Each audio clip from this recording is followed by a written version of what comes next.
everybody. Welcome to the Agentic AI Summit and Jamfest, presented by Salesforce, produced by FedScoop. I'm Goldie Kamali, CEO of Scoop News Group, and wow, what a room. Give yourselves a round of applause. You're good looking.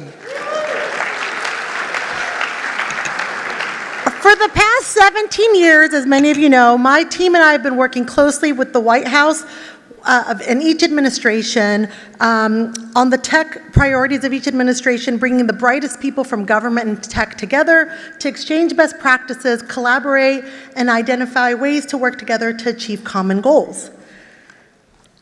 This event is not any other event. This Agentic AI Government Summit and Jamfest, and by the way, are you guys excited for the Jamfest part of this? It's not your typical tech event. We're getting hands-on and putting the spotlight on how agentic AI will transform government. Salesforce is a global leader in innovation and is continually pushing the boundaries on what AI can achieve. Throughout today, Salesforce leaders will showcase how government leaders can take agentic AI to the next level. I've been working with Salesforce leadership and the team for more than a decade, and I want to tell you, everything that they do, mission is at the center of every decision. So let's give them a round of applause for that.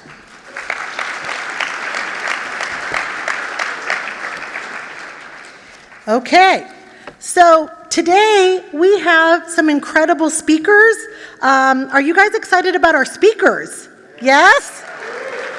So our speakers include C-level executives from GSA, Department of Energy, DOT, TSA, and Department of Interior, and more. We have a stellar lineup for you today, and the goal for today is that you learn something new, meet someone new, and leave inspired to do something big. Right after our presentations today, we have the Jamfest part of our program, and we have White Fort Bronco performing. You might see a drum set on stage. We're going to have a reception, a party, a Jamfest, so looking forward to having you all join us for that as well.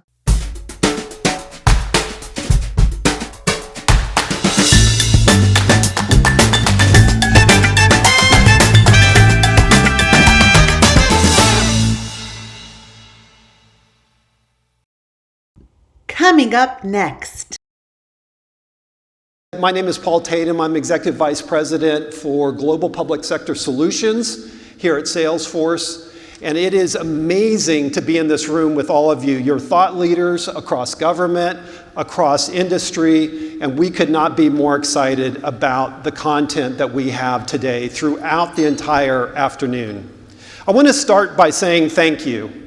Thank you to our customers, our partners, our employees, for everything that you do on behalf of government. We are aligned with your mission, with our technology, our people, our customer success, and we are thrilled to partner with you throughout the many, many years of working together here in Washington and across the country on behalf of our clients, our government customers, and our citizens. Now, we're here to talk about agentic AI. And as I reflected on today, I started thinking about 1962, when President Kennedy put out the Moonshot Challenge to the United States. We want to reach the moon within the decade. In 2025, this is our Moonshot Challenge. It is agentic AI. We have a responsibility and an opportunity to put the United States in an accelerated leadership winning position on the world stage with artificial intelligence and agentic AI. And the question for all of us here in the room is, what is the role we're going to play? What do we need to do in our organizations, with our employees, with the industry, in order to advance the cause of our country, of our government organizations, of the services that we provide to the citizens and industries of this country? That is our AI challenge. That is our moonshot moment. Now, this moment is so important that what we've seen across government and most recently from the administration is an AI action plan, a 26-page, in-depth set of actions going from infrastructure to power to chips to the software that leverages all of that to deliver advancement in AI on behalf of government and on behalf of the United States. And today, we're here in the afternoon that we have with you to show you how Salesforce is helping our government customers and advancing AI across the industry and across our entire set of customers globally. And we feel like we can put you in a great place to respond to that AI action plan that we know is in your inbox somewhere. Now, we also believe at Salesforce, momentum meets the mission. And with that AI action plan, we have momentum. With the results we're seeing from AI, we have momentum. What we're seeing at Salesforce with Agentforce and Agentic AI is amazing. It's actually shocking. The abilities of these agents to add and augment to the work that we're doing and really bring differentiated productivity to the organizations and to the employees of government, and ultimately to the services that we extend to our citizens and our customers. Now, you may be asking yourself, where did this agentic AI come from? When I type agentic into my word processor or into my email, it shows up as a misspelled word. That's how new it is. A year ago is really when agentic AI hit the scene. With the introduction of ChatGPT, Salesforce saw an opportunity. We didn't want to just be a kind of a help you correct and polish an email. We wanted to embed AI and agentic AI in the work that you do every day. And so we introduced Agentforce about a year ago, and over the course of the last 12 months, we have continued to improve it and enhance it and add capabilities. To today, with Agentforce 3.0, we have introduced capabilities to scale it across the enterprise.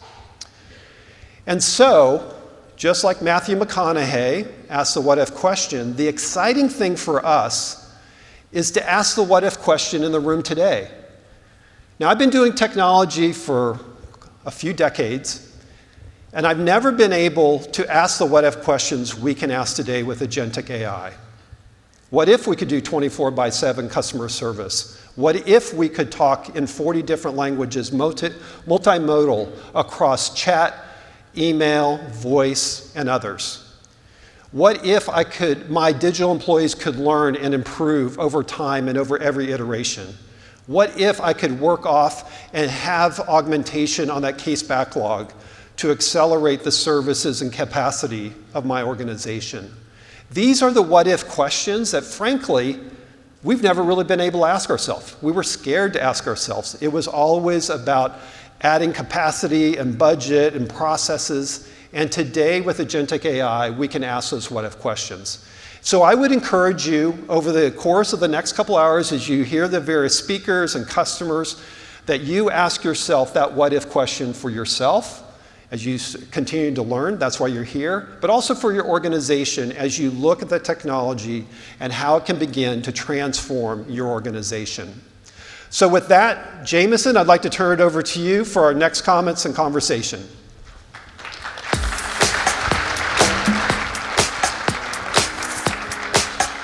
Thanks, Paul. And what a great rendition to have Matthew McConaughey ask the two most important words, what if?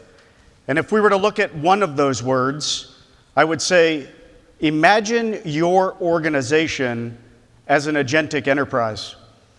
Now, I spent 4 decades in uniform service as a senior executive, but one thing that I never did happened to me last night. Last night, I got an invitation to go in the underground tunnels at the Library of Congress and then to climb up the steeple on the top of the dome and overlook the Capitol into the Washington Monument. And as I was asking the executive to tell me a little bit more about this Library of Congress, he goes, Jameson, here's our problem. We have 3,100 employees. Do you know we get 10,000 articles delivered every single day? books, manuscripts, 3D documents, 10,000 per day, 365 days a year, do the math, just over 3.5 million. For 250 years, they're celebrating their anniversary this year.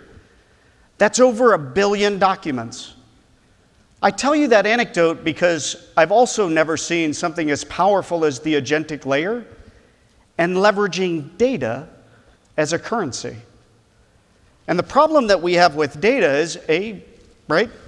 Listen, I worked at the Pentagon a long time. I couldn't even find my way to my proximity card, right? It is complicated and it's locked, and we're going to show you some of the ways that Salesforce can help unlock that. But before you even get to the agentic layer, I think it's important that you ask yourself from a maturity assessment, where do I sit today in my own org?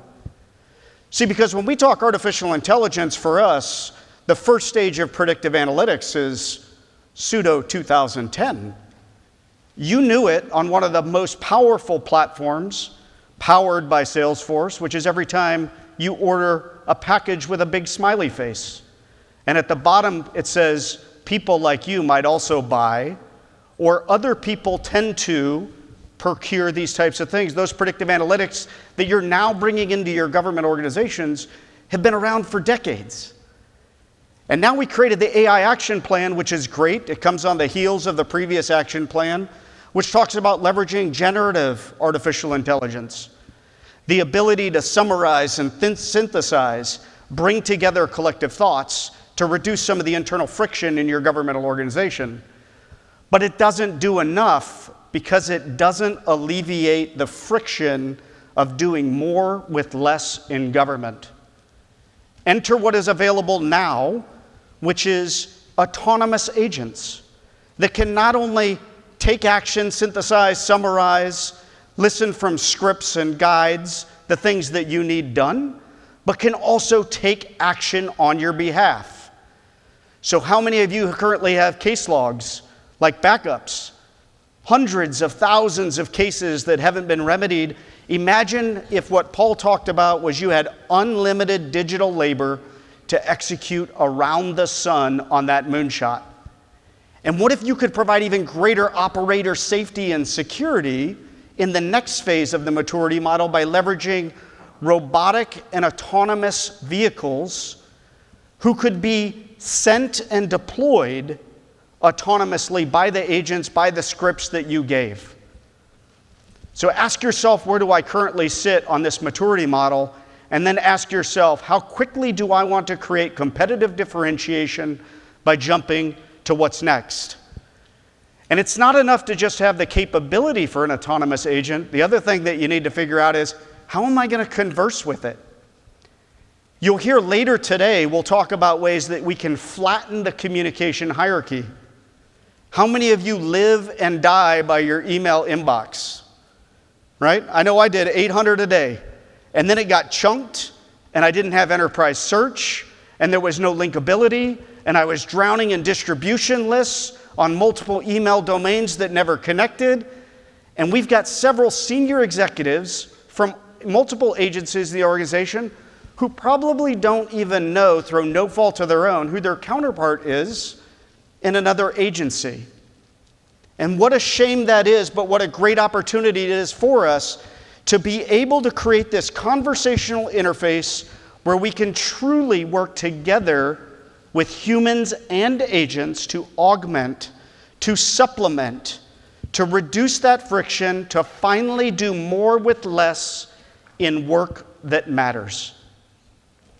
Now you're asking yourself, well, how do I even get there? I'm overwhelmed. I've got legacy monolith ERPs, right? We've been talking digital modernization for years. I've never been able to make the investments. I do these acquisitions and these procurements. I hire system implementers. They last for years. They're double the cost. They're double the schedule. Start small. The first thing I'll tell you is don't DIY your AI. I see Dr. Mike Horton in the room. He was up here at AI Week. He said AI ain't free. I'm not thinking it was monetarily he was talking about. He was talking about the complexity of delivering on that promise. So similar to the maturity model that I showed you with artificial intelligence, here is your how-to plan.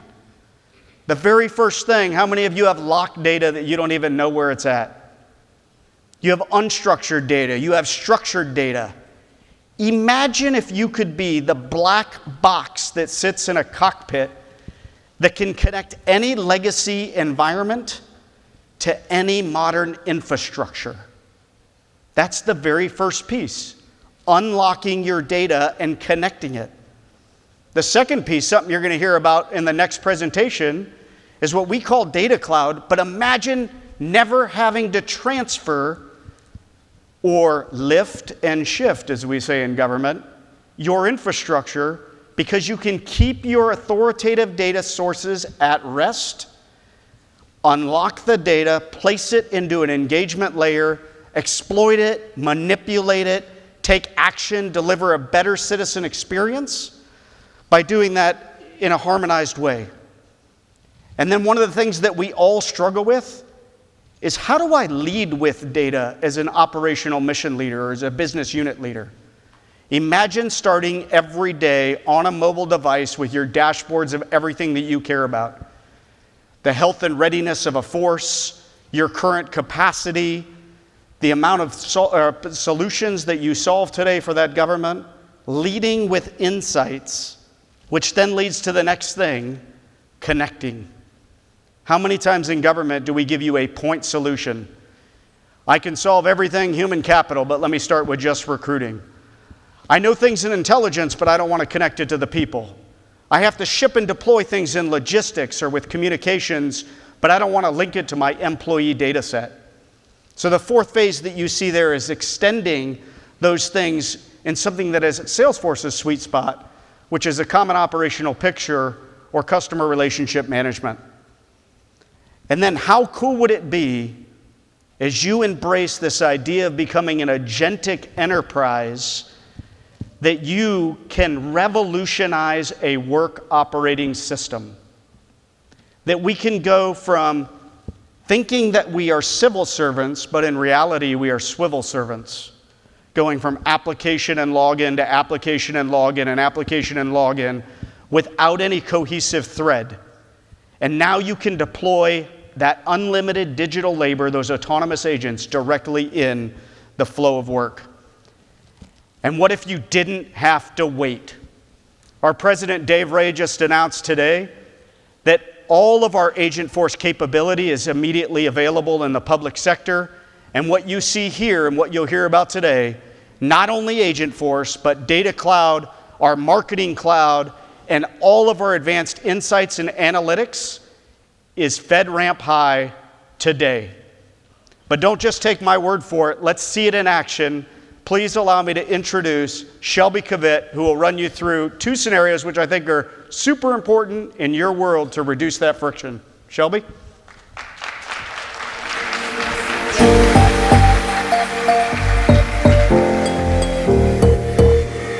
Hi, everyone.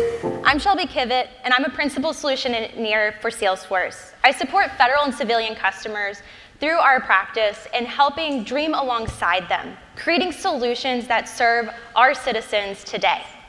Now, Paul asked us and challenged us to think about our own what-ifs. And when I was thinking about that, mine came to mind, and mine is, what if? What if I could empower each and every one of you here with the tools that you need to make decisions and make deliverable outcomes informed, faster, smarter, and not bogged down by the busy work and all the paperwork? That sounds awesome, right? That's usually a far-fetched dream in government, but spoiler alert, you're gonna see here today, it is not so far-fetched. And that is thanks to the Salesforce Agentic Enterprise. Myself and other solution engineers today are gonna show you demonstrations of how Salesforce is invested in AI throughout the public sector application layer and has embedded AI in the workflow. Agentforce is going to become your trusted digital teammate. Now, for today's demonstration, I want to introduce you to a fictional but very real-world example, GridMorph. They are an innovative startup company who is creating AI-powered grid systems that is going to secure our critical infrastructure even in the face of attacks and failures. They're excited to lean into the mission and support the goals of America's AI Action Plan. On the flip side, we have our newly formed Office of Intelligent Infrastructure. They're a small but mighty team ready to also achieve the same mission. The challenge here is that GridMorph is a small team focused on innovation. They don't have a dedicated team to navigate the complex and often overwhelming government funding process. On the flip side, we have OII, who is our new agency, small but mighty, but is now having to balance evolving regulations, ensuring program integrity, as well as protecting the taxpayer dollar. That's a big task for any agency out there. And so what I'm going to show you today is a glimpse into what Agentforce is going to bring to not only that agency, but the stakeholder that is relying on the agency to deliver those programs for critical infrastructure. So, as we dive into the demonstration, we're going to be seeing how GridMorph will log into a fully branded, customized portal for the Office of Intelligent Infrastructure. When GridMorph gets here, they're immediately excited, but overwhelmed by all the possibilities for federal funding for their exciting technology. So, instead of spending hours sifting through all the complex requirements, we have Agentforce.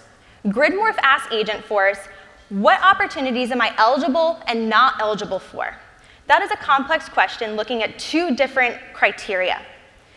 Agentforce is able to provide that quick answer of, hey, you're eligible for these two opportunities, but I'm going to give you a little bit more detail as to why you're not eligible for the other two, surfacing key information that piques GridMorph's interest into what could I do to make myself eligible in the future.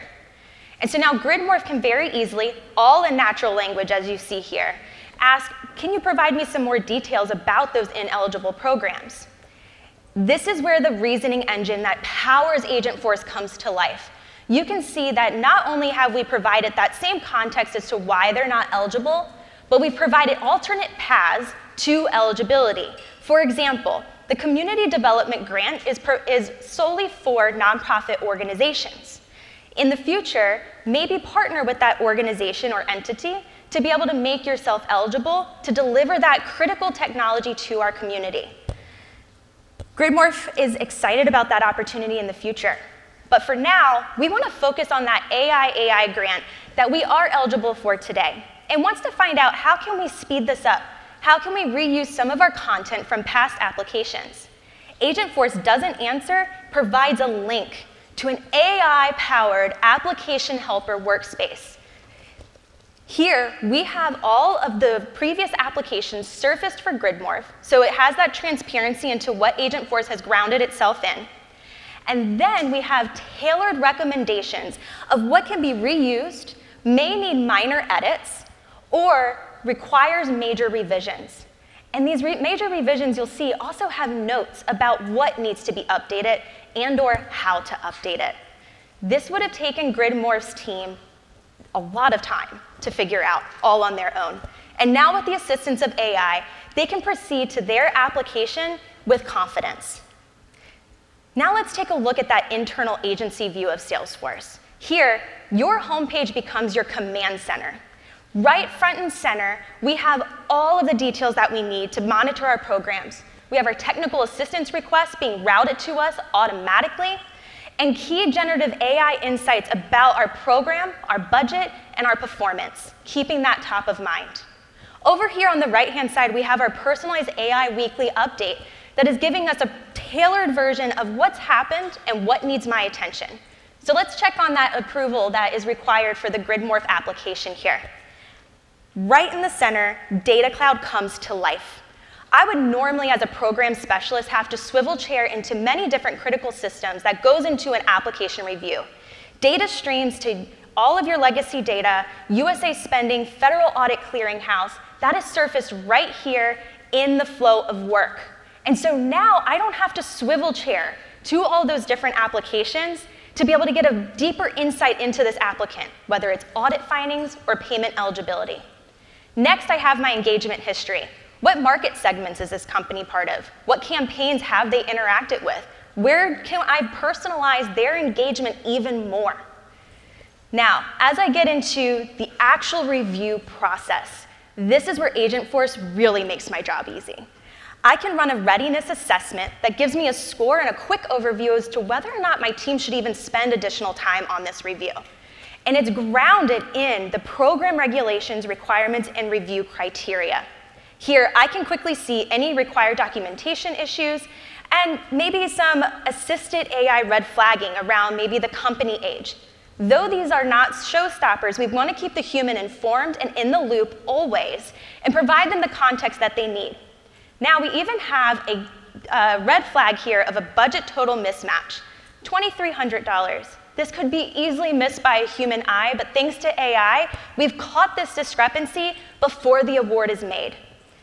With Slack embedded in my workflow, I can also keep those award agreements on track, be able to sign tasks, external collaboration, all of that here right in the context of the application record itself. Now let's wrap up this review for today.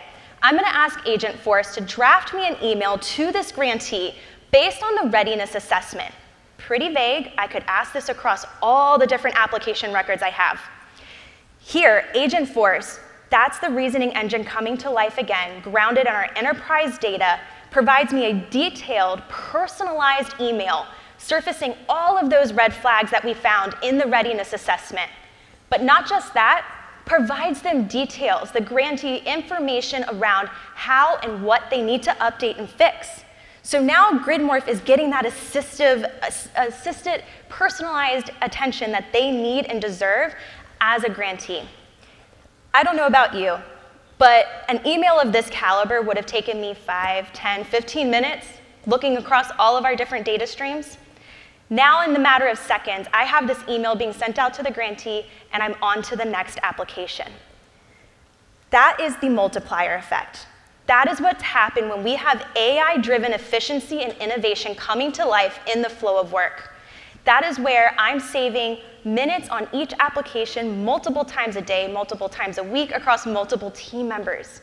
That is so much time across all of our agencies that would be saved. We're also creating a trusted and compliant source of truth now. Now we are grounding AI all within our trusted enterprise data and systems, creating a unified, seamless digital labor workforce that's going to work alongside us to make us better than ever before. So, you know public sector solutions and all of the great industry-specific applications that we have created over the years for each and every one of you. We are doubling down on that. We want to make sure that those applications are now also provided that agentic layer in your flow of work.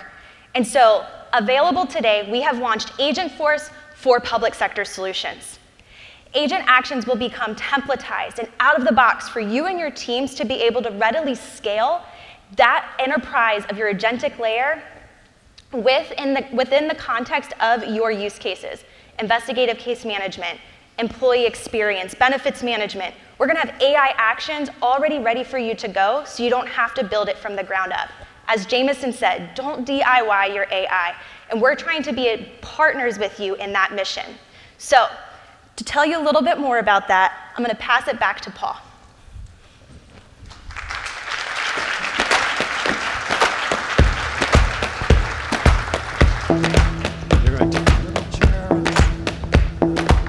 Shelby, that was an amazing demo. Let's give Shelby another round of applause. All right, well, welcome to our fireside chat. We don't have the fire going, but we have an amazing guest in Andrea Brandon. Thank you so much for being with us here today. Please give Andrea a round of applause. And Andrea, I thought we'd start by just letting you give a little bit of an introduction about what you do at the Department of Interior. Okay, so hello, nice to see everybody this afternoon.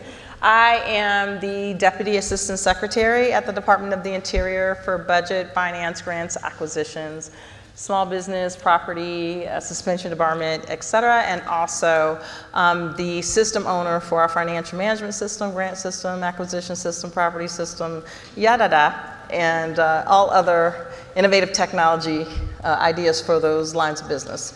You're a very busy person, so I am. thank you for spending the time with us. And a thought leader around AI and how it applies to your department. Now, we've begun the morning or the afternoon talking about Agentic AI. Yes. Give us a little bit of your perspective in regards to your department on what does Agentic AI look like? Where does it play a role within the organization? Okay, first I'd like to say this is a long coming thing, as you said. I started personally in the federal government working on artificial intelligence initiatives back in 2016. So this is a very happy day for me to see that Agentic AI is finally here on the table. And so one of the things I'm looking forward to is that Agentic AI has the ability to take on roles.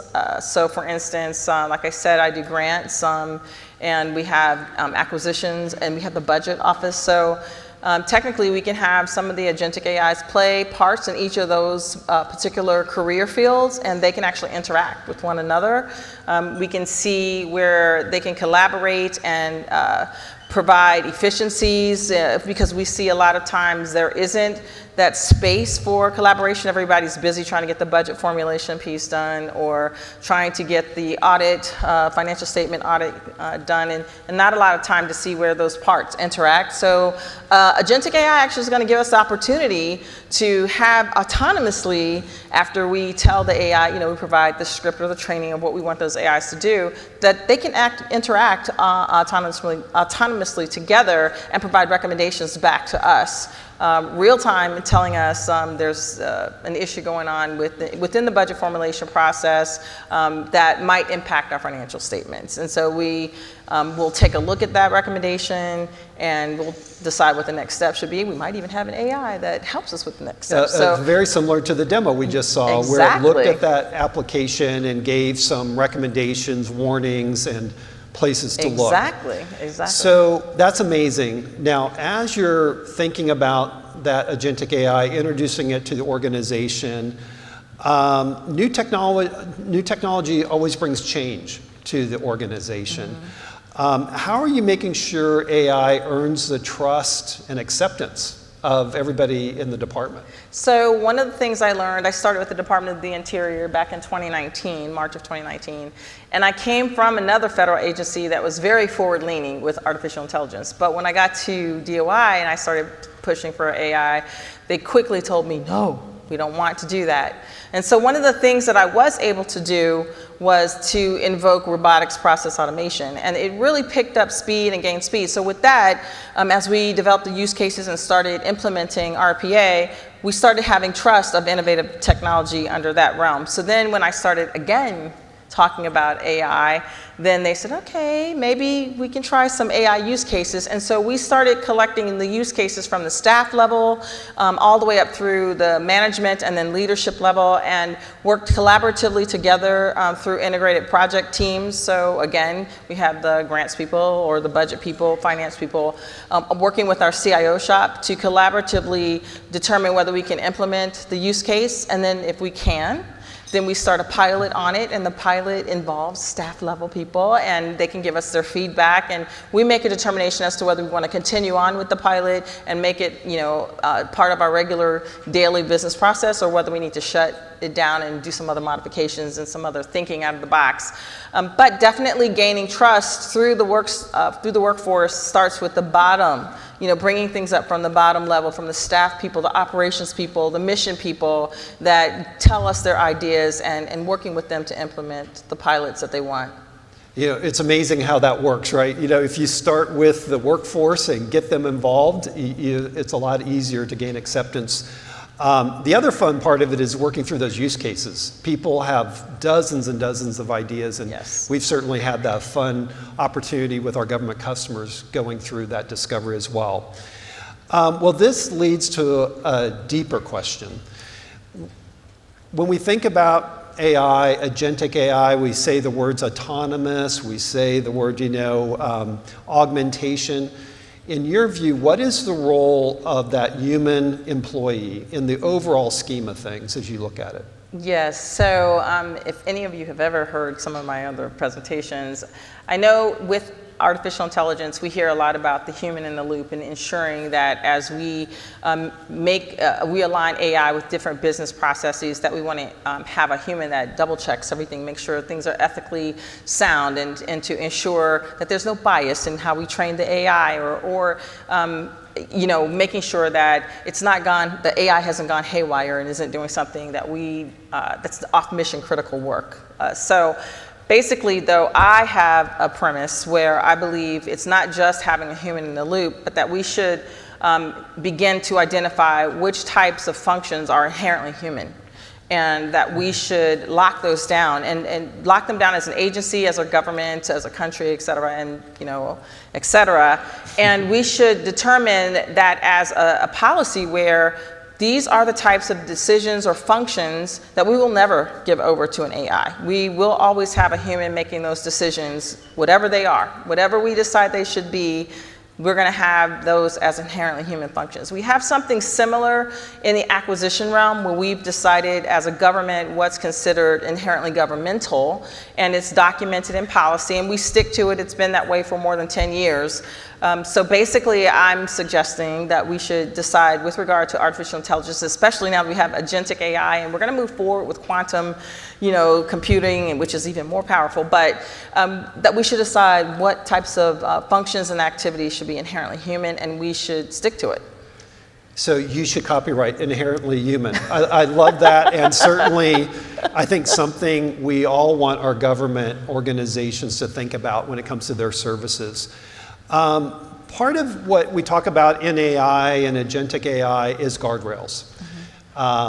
Tell us how you think about the guardrails around privacy, around the data for your organization, because that's what starts to instill trust, is also what can it not do? Definitely. So one thing I'd like to say is when you're invoking any type of innovative technology, to include artificial intelligence, or whether it's going to include blockchain and artificial intelligence and robotics process automation, that you should not throw your current business processes out the window. So we have internal control processes that are in place. Yes, they're done manually because we haven't put an AI on it, and we haven't necessarily looked at which pieces of the internal control process we can put an RPA on, but we are looking at that. But you should look at your internal control process, and you should look at your current risk management process that you have in place. Decide ahead of time where you might need to put an AI, or the AI can actually make recommendations. You can have it look at it, and it can make recommendations back to you, say, on risks that we maybe didn't see ahead of time and so forth. And then with regard to those recommendations, they go to a subject matter expert. So let's say the risk involves something dealing with program evaluation, and we need now the recommendation from the AI to go to an evaluator in the department and take a look at what the AI is saying.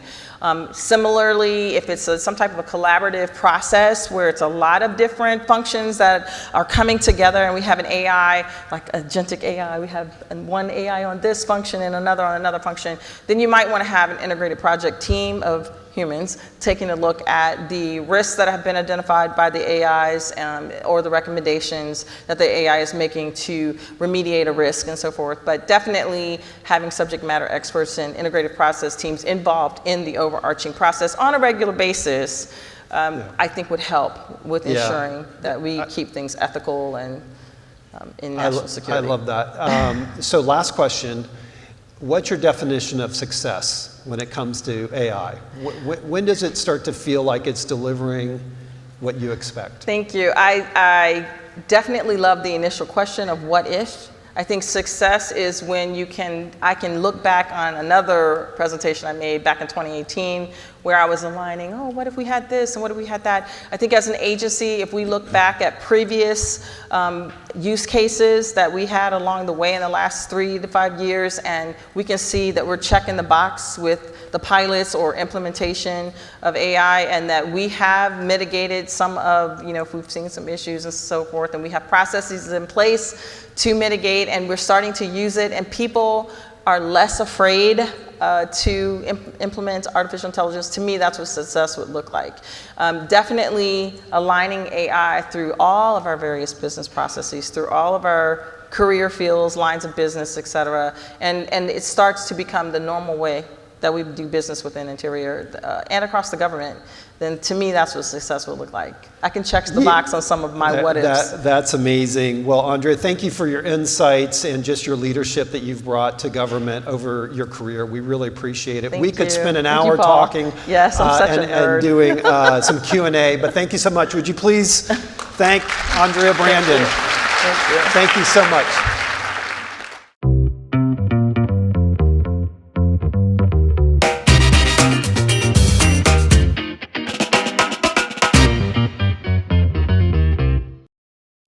Coming up next. Good afternoon, everyone. I am Gina Nichols, and I am with the Data Cloud product team at Salesforce. And with me, good afternoon, everybody. I'm Melissa Anderson with the Data Cloud product team. All right, it's good to be back in DC. I lived here for a while, and then I moved to Nashville, Tennessee, to Music City. So it's great to show Gina around and be back and see some familiar faces.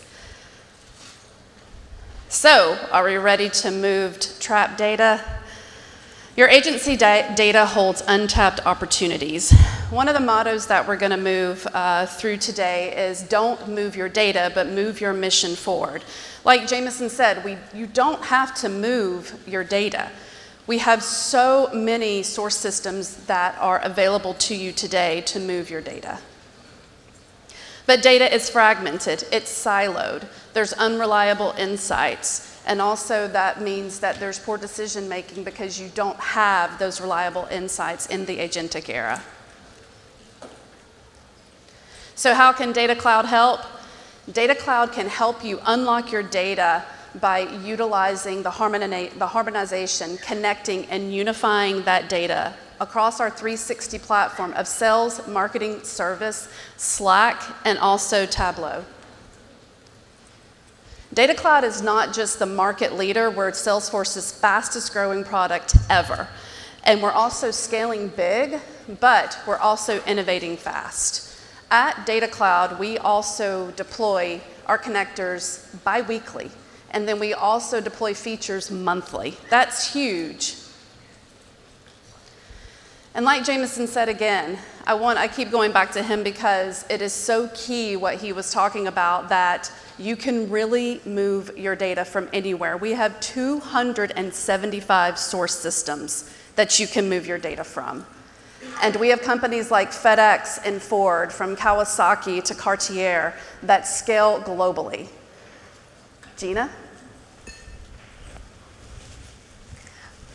we're going to take a look at how Data Cloud can help a government agency leverage their existing data to transform customer experiences and also citizen interactions.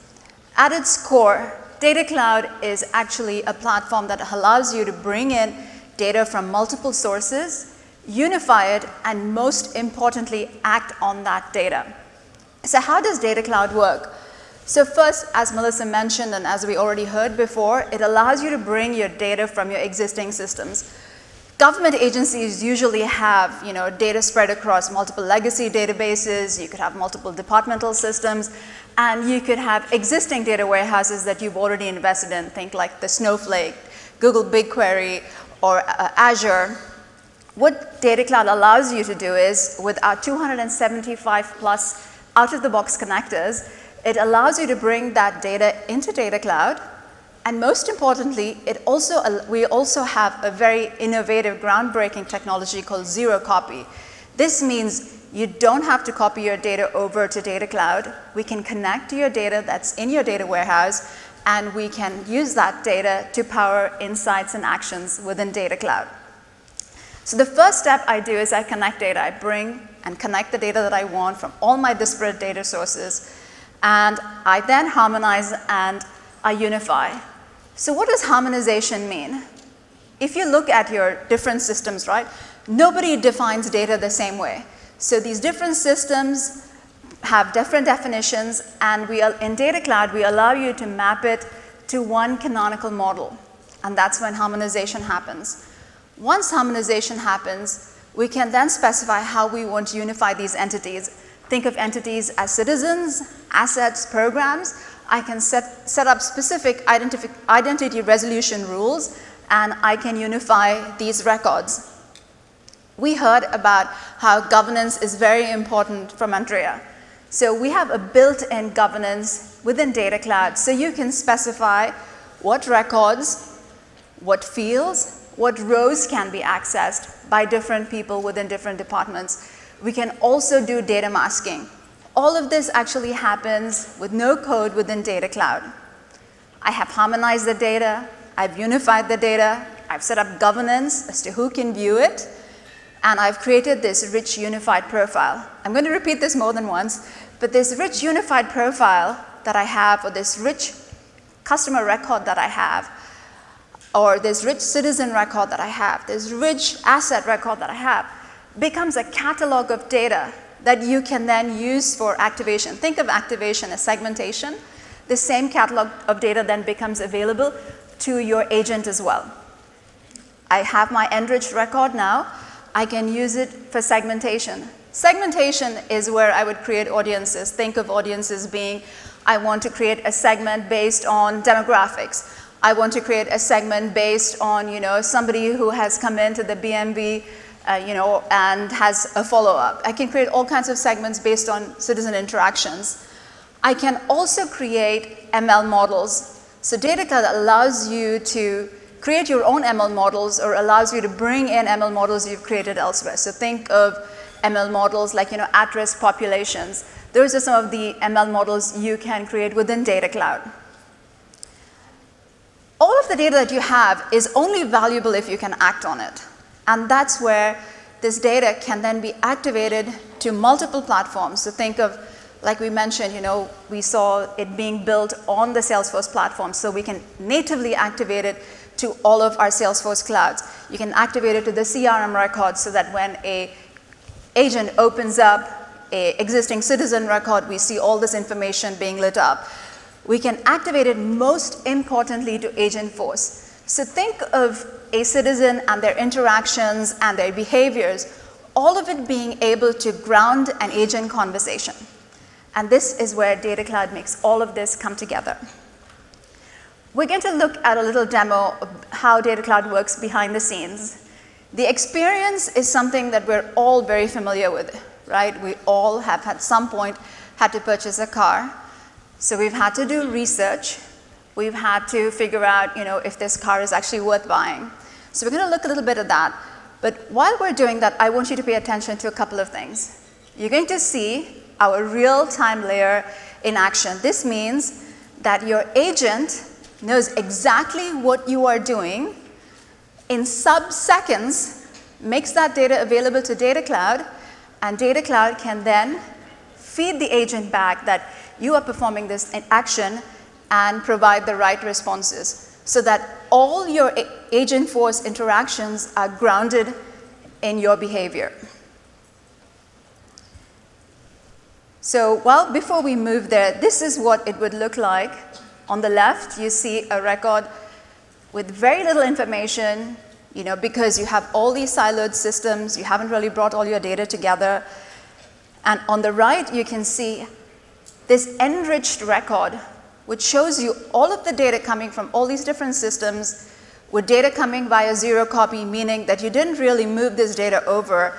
Data Cloud is actually querying your data lake to bring that data, not even bring that data, to show that data within Data Cloud. So what we're going to look at next is the behind the scenes of Data Cloud. This is our landing page. We allow you to embed Tableau reports here. But first we're going to try to bring in data. Like Melissa mentioned, and we heard before, we have over 275 connectors. And the amazing thing about this is that it's all drag and drop. It's zero code. You don't have to go in and write code to bring your data in. You pick the source of data, or where your data resides. As you can see, you'll see a list of all the connectors here. Our native out-of-the-box Salesforce connectors, plus all of the other connectors that are available. I can connect to Snowflake without copying the data over. I can connect to Google BigQuery without copying the data over. So once I connect my data, it lands into Data Cloud, and it becomes available to me to harmonize. Think of harmonization as a Rosetta Stone, right? I have data that's coming in from multiple systems where the same record could be defined in multiple different ways. I am mapping it to one canonical object that that is defined within Data Cloud. So this then allows you to activate on that single object in a standard fashion across the system. I've brought in the data. I'm now going to create an identity resolution rule set. This is where I specify how I want all these records to be mapped, to be merged or unified. We're not merging, we're unifying. So think of it as the different rule sets. The party identifier could be like social security number, could be a unification rule, driver's license, it could be first name, last name, address.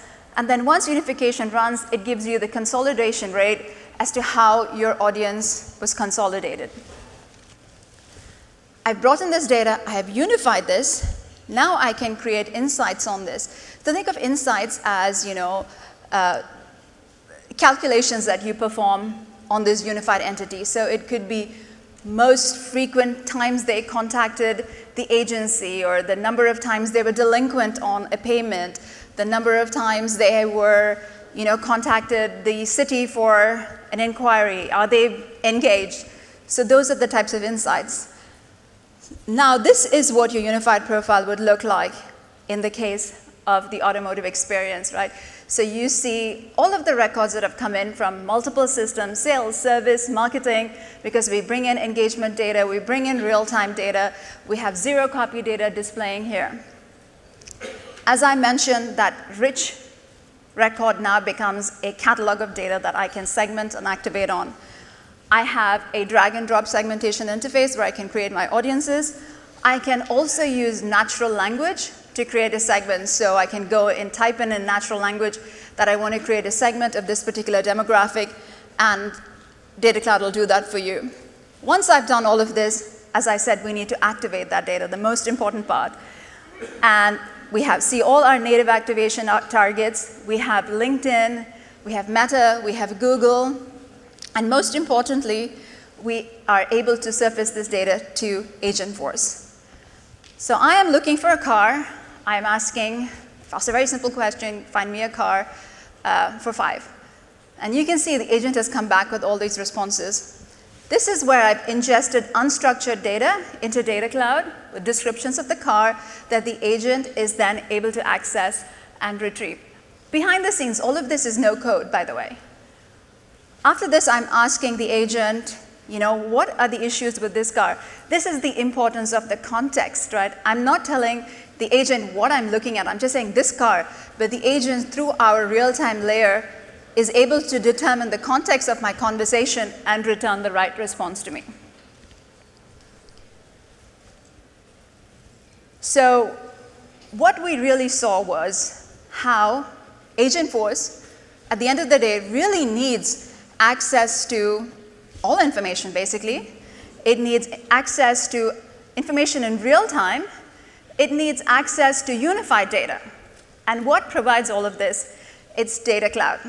So Data Cloud helps you bring in your structured data, your unstructured data, your citizen interactions, all into one space. And then it allows you to act on that data by segmentation, makes it available to agents, makes it available back to your CRM. So at its core, Data Cloud is the engine that enables truly intelligent agentic experiences that are hyper-personalized, which allow you then to achieve mission success.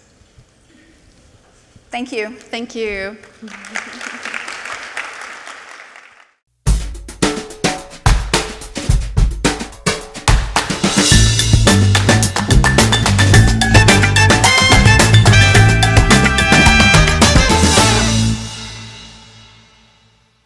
Coming up next. We can't handle you. You're too much. Goldie, I don't understand. What's going on? You're too much I fun. need some walk-on music when I get up here.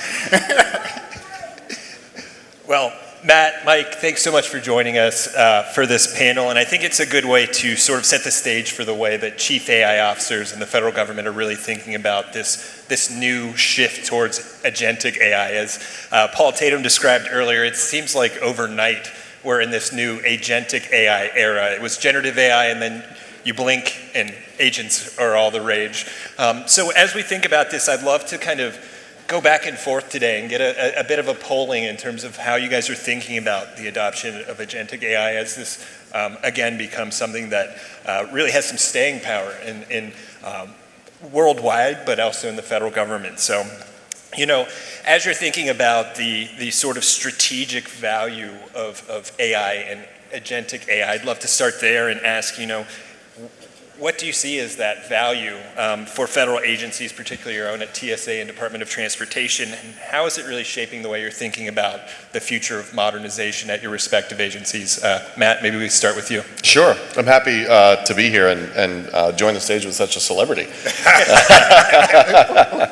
So, I think agentic AI has definitely arrived. I used to talk about Gen AI, and now I'll talk about agentic AI as a glitter bomb that goes off. It gets into everything, and you're not getting it out. And so we're better off to try and identify what those opportunities are. And for TSA, we have a large amount of data. And the opportunity exists for us to be able to crunch that data and better improve the passenger experience through screening by automating some of the functions the officers are performing.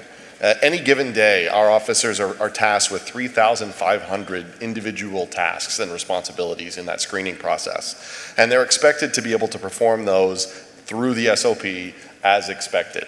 With the agentic AI, what I see as an opportunity is the ability to take those screening images that are in the stream of commerce and start presenting on screen for the officer what we think those objects are in the bag that they're looking for and what the resolution procedures are in the secondary screening space so that they have to rely less on their memory and are able to rely more on the technology to automate some of those security functions for them, helping make sure that they're efficiently processing those bags through.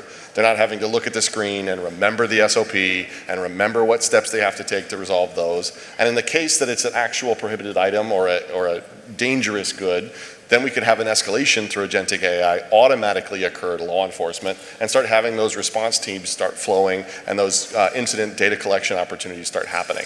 So I think there's a really good opportunity for us to see a seamless way about processing those security steps. That's great.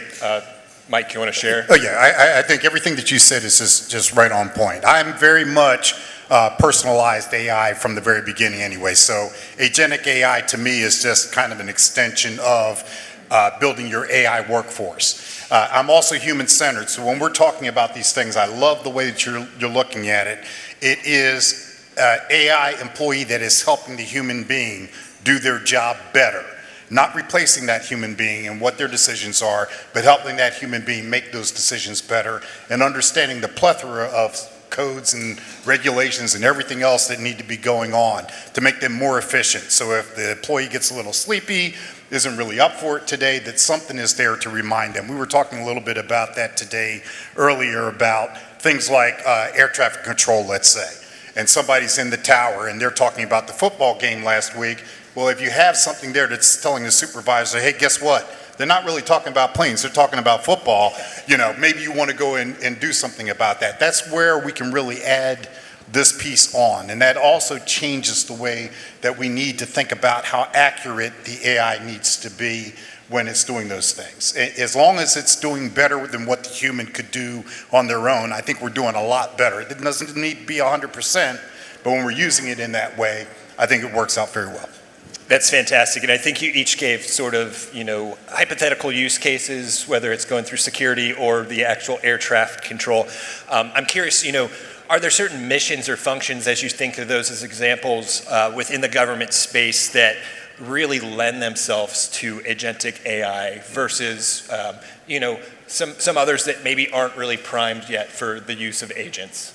Yeah, I think for us, there's really two spaces to think about. One is that security screening space, where we have image review happening and looking at image on alarm only, where we're starting to have the machines be able to automate that detection process and identify the bags that we need to have screened, and only review the images of bags that are in the shape that we need to have screened, and clear a lot of bags so that we're not reviewing those. And then, like I said, do the agentic process of coordination center management. Every airport has a coordination center that's coordinating whether the bathrooms are clean, or there's an emergency response or a fire team needed. We can start automating some of those coordination center functions just by listening to the radio traffic and understanding what the message traffic is from the machines.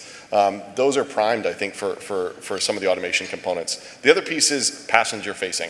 Right, all those passenger-facing interactions that we're having, how many times do you, go and look at MyTSA, the app that we have to be able to understand what items you can or can't bring? We've got Instagram, Ask TSA, you can take a picture and ask TSA can I take this, we got one time as a congressional inquiry, can I take this gavel on an airplane? And those are things that I think Agentic AI can help with as well, in terms of being able to respond and handle passenger requests in a way that builds trust in the process and improves their passengers' readiness for screening. And I think that you're right along the lines of how we think. So inspection is one of the big things. Remember, there's a whole bunch of regulations that go along with inspecting and those types of things. But even for us, and it works a little bit different with aircraft. So if I'm looking at a certain type of aircraft and I'm inspecting the door and there's something wrong with that door, if you're using this the right way, not only does the inspector get to have that information, but once they put that back in the system, that agent can inform other inspectors with the same type of aircraft in the same situation, much like if a bag is coming through and there's something wrong with one, and you're seeing that in multiple airports, you can now go ahead and make that information available to all. It really exponentially improves what it is that we're doing.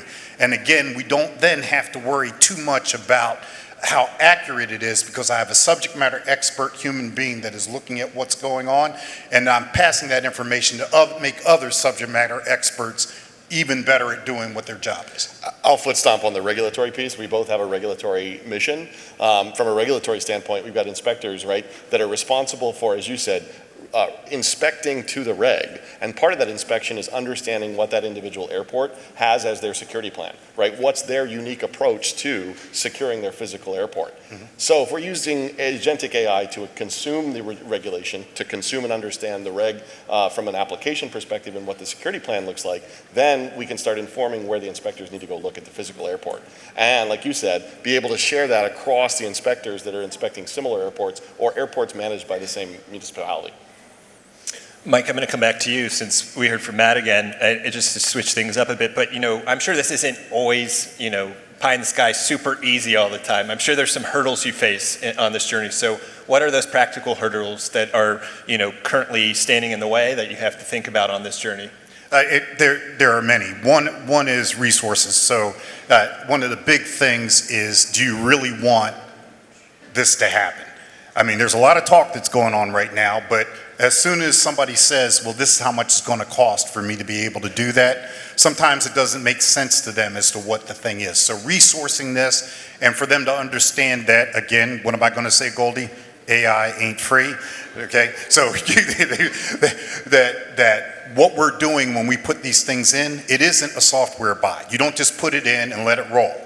This is operations and maintenance on whatever we put it in. This is subject matter experts that are making sure it's still accurate, that it's updating what it's doing, all of those types of things. That is the challenge with understanding how we actually implement this thing. It is an AI employee, it ain't free, and you need to be able to do all of those things, but you do have opportunity costs and things that we were talking about before. I like the emphasis on the human piece of it, because I like when you think of the Copilot or the Agentic AI as a human assist tool.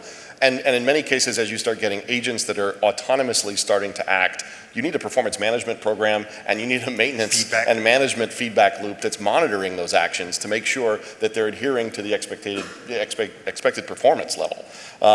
So from a hurdle perspective for us, we're one of the most forward-facing federal agencies next to the IRS. Every U.S. citizen who's traveling interfaces with TSA. Sometimes actually gets touched by TSA. We don't like to do that, but pat downs happen. I have clear. You better not. And global entry, buddy. That's right.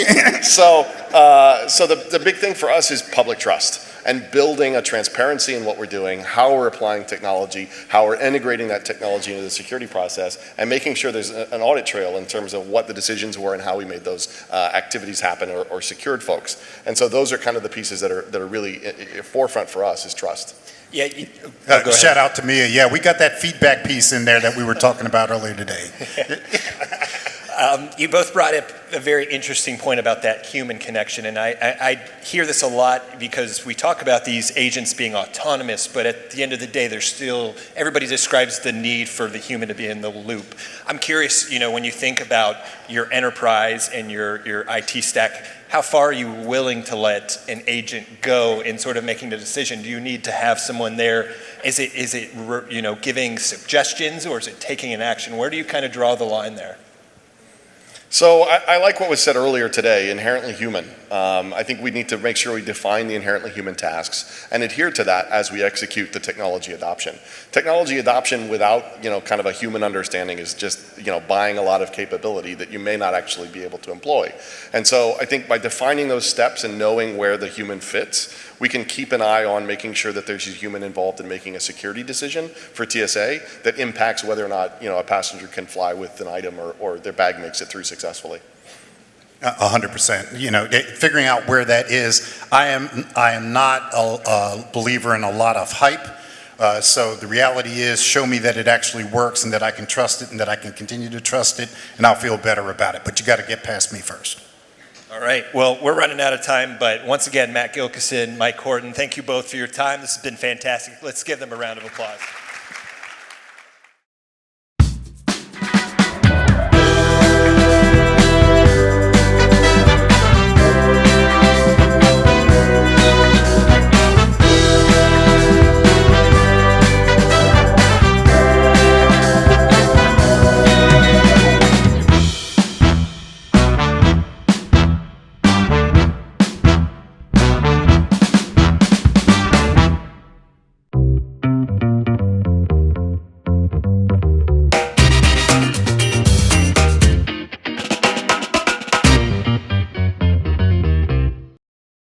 Coming up next. What if we reimagined everything? Not just the tools, but the way that government connects with people. I'm Mia Jordan, industry advisor and a former federal CIO. And over the years, I've seen what it takes to lead change inside government. And I personally know that the friction is real.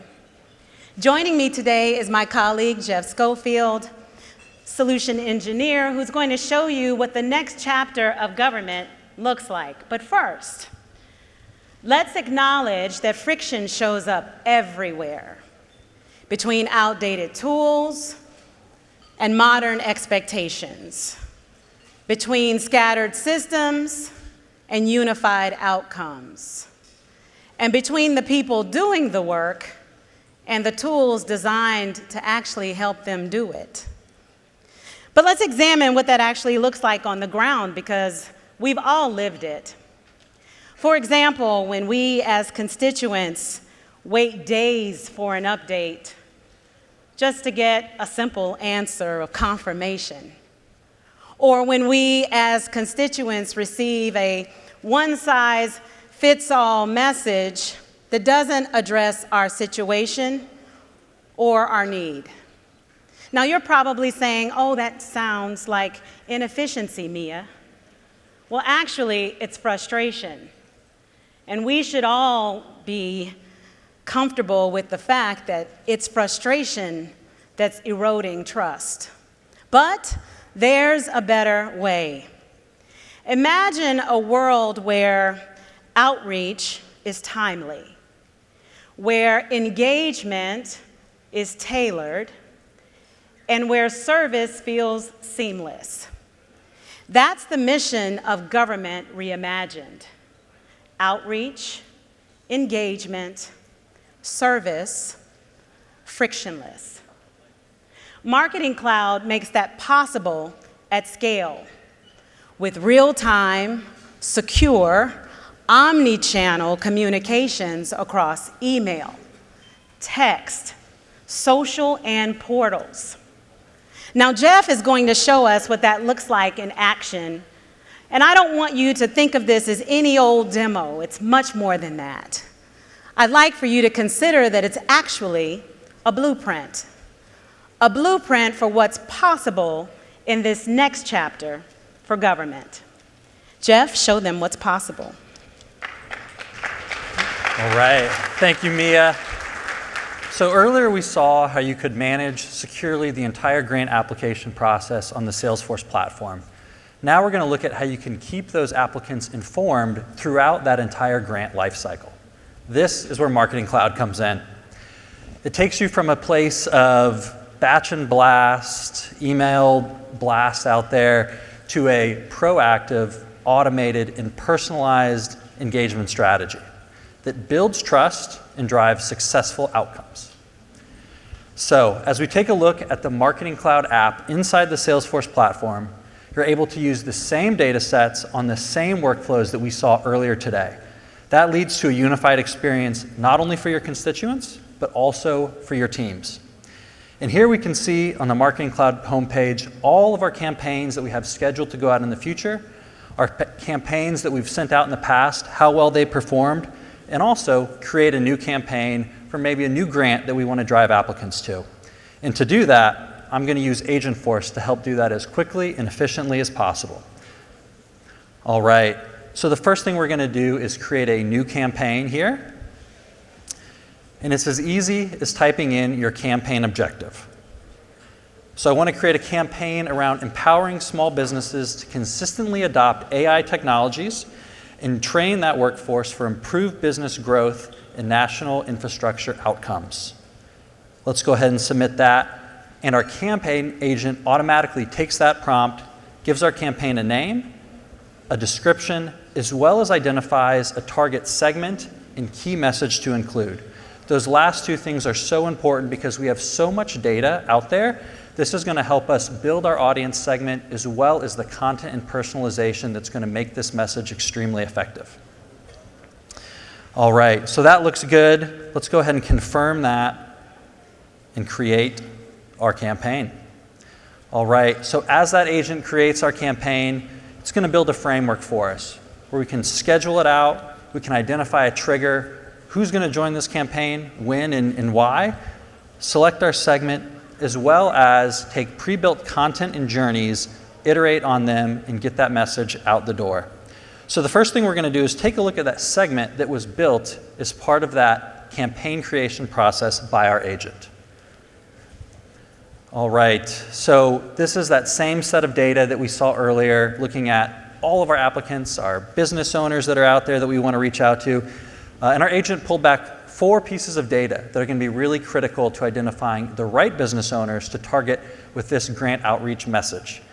So it's looking at business size. We want to look at 50 employees or less. Engagement, have they interacted with any of our campaigns previously? In this case, we specifically want to look at small businesses that have been part of our tech transfer program. What industry are these businesses a part of? Let's look at our tech, engineering, manufacturing, and energy. And lastly, our account status. Are they either set to open or working? And this is a great start. We can go ahead and click save. We could be good to go. You can make these as simple or sophisticated as you need. But here, let's also target some of our business owners that are very likely to engage. They're likely to apply. We want folks that are ready for this action right now. So let's go ahead and look through our data points here. We'll click through, and we have our lead score. So your lead score can be created custom for each one of your objectives in your mission so that we're going to pull in folks that are highly likely to engage and convert on these messages. So we're going to look for business owners that have a lead score of 90 or above. Well, that's great. Let's go ahead and click done, save, and start working on the content. All right, so as we transition over to our email builder here, our agent also helped us build the right content with the right message with our branding applied to it. So it put our logo in, our copy, colors. It's got some great copy there around identifying the right program, what this looks like, what the first steps are. and very importantly, our call to action to check eligibility and apply now. This looks great, but it's static. Everyone's going to receive the same message, the same content. We have a wealth of data on our subscribers here. We want to leverage that to make sure that this message is personalized for each and every one of them. So let's go ahead and click into that copy there at the top, and let's change it around a little bit. So let's drill into what industry each one of our business owners is a part of. Let's change it around, and now let's start to look at all the data points we have on each individual. Now we could do simple things like dropping in their first name, right? We've been doing that for years. Let's dig a little bit deeper. Let's look at the industry. And now we have some messaging around as a leader in the energy industry, the manufacturing industry, whatever that might be, we're going to personalize that right there. And this looks great, but I've noticed the call to action has really slipped to the bottom of the page here. We want to make sure that that's front and center when someone opens their inbox. We want it above the fold. We want them to click on it right away. So let's start to tweak our message here, and we can use our AI agent to help with this as well. You can have it change the message based on the data you have and the audience you're sending to. You can have it change the tone. As those deadlines get tighter and tighter and tighter, we can make that tone more urgent. Or you can change the length. You can increase it or decrease it. And in this case, let's go ahead and make this a little bit shorter. All right, our agent's going to run, change that up, give us a little bit of a taste of what that looks like here. Let's go ahead and apply that to our message. That looks great.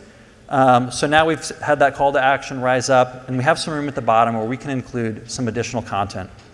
So we hope that every person we're sending this to is a great fit for this grant. They're going to apply and they're going to be successful, but we know that's probably not the case. So we want to bring in a couple more personalized pieces of content for other grants that are available out there that they are eligible for. And this can be personalized for each person we're sending this message out to, so that they know the other opportunities that are out there that might also pique their interest. And as we have that great content, we have our very specific audience, the next thing we can do is bring this all together with some journeys. And so far we've looked at driving people to submit an application. Marketing Cloud is useful throughout the entire grant lifecycle. So let's fast forward. After someone has submitted one of their grant applications, we want to keep them informed throughout that entire process. And these journeys can trigger based on that application being submitted. And the very first thing we're going to do here is send out an email saying your application has been received. It's great to get that confirmation and notice that the right people have received their application. And through that process, we also can tell, do we have all the information we need? Does the application look like it needs to? And if it doesn't, we can reach out with a subsequent message letting them know that they need to give us additional information in order to proceed and exactly what that information is. And that's a mission critical email. We have people who are really interested in this grant. We want to make sure they get it, they open it, they click that link, and they provide that right information. And so Agentforce can also help make sure that the right message is sent at the right time. And so we have our Agentforce send time optimization. And if we go ahead and turn that on, we can look at each recipient and what time they are most likely to engage on an email. That might be first thing in the morning, might be last thing at night, somewhere in between. And so now that email is going to go out at the right time for each individual. All right, and from there, once we have all the information we need, someone can take a look, make a decision on that application. If it is denied, we can send out an email letting them know that, and also provide some other examples of grants they might be interested in as well as eligible for.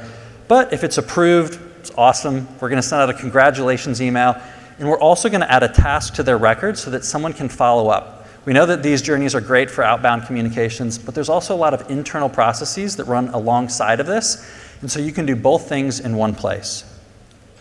And as you send out these communications and these journeys, you're going to get a wealth of data flowing back.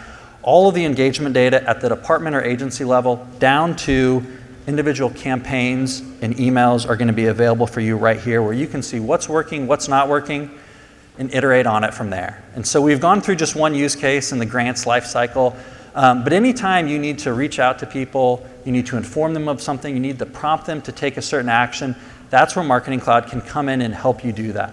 And with that, I'll turn it back over to Mia. Thank you. Now, I think that demo was more than impressive. I actually see it as a call to action. It's a call for connection, compassion, and clarity. So as you go back to your mission and your teams, and as you think about your constituents, remember, outreach, engagement, service, frictionless. It's what's possible right now. Thank you.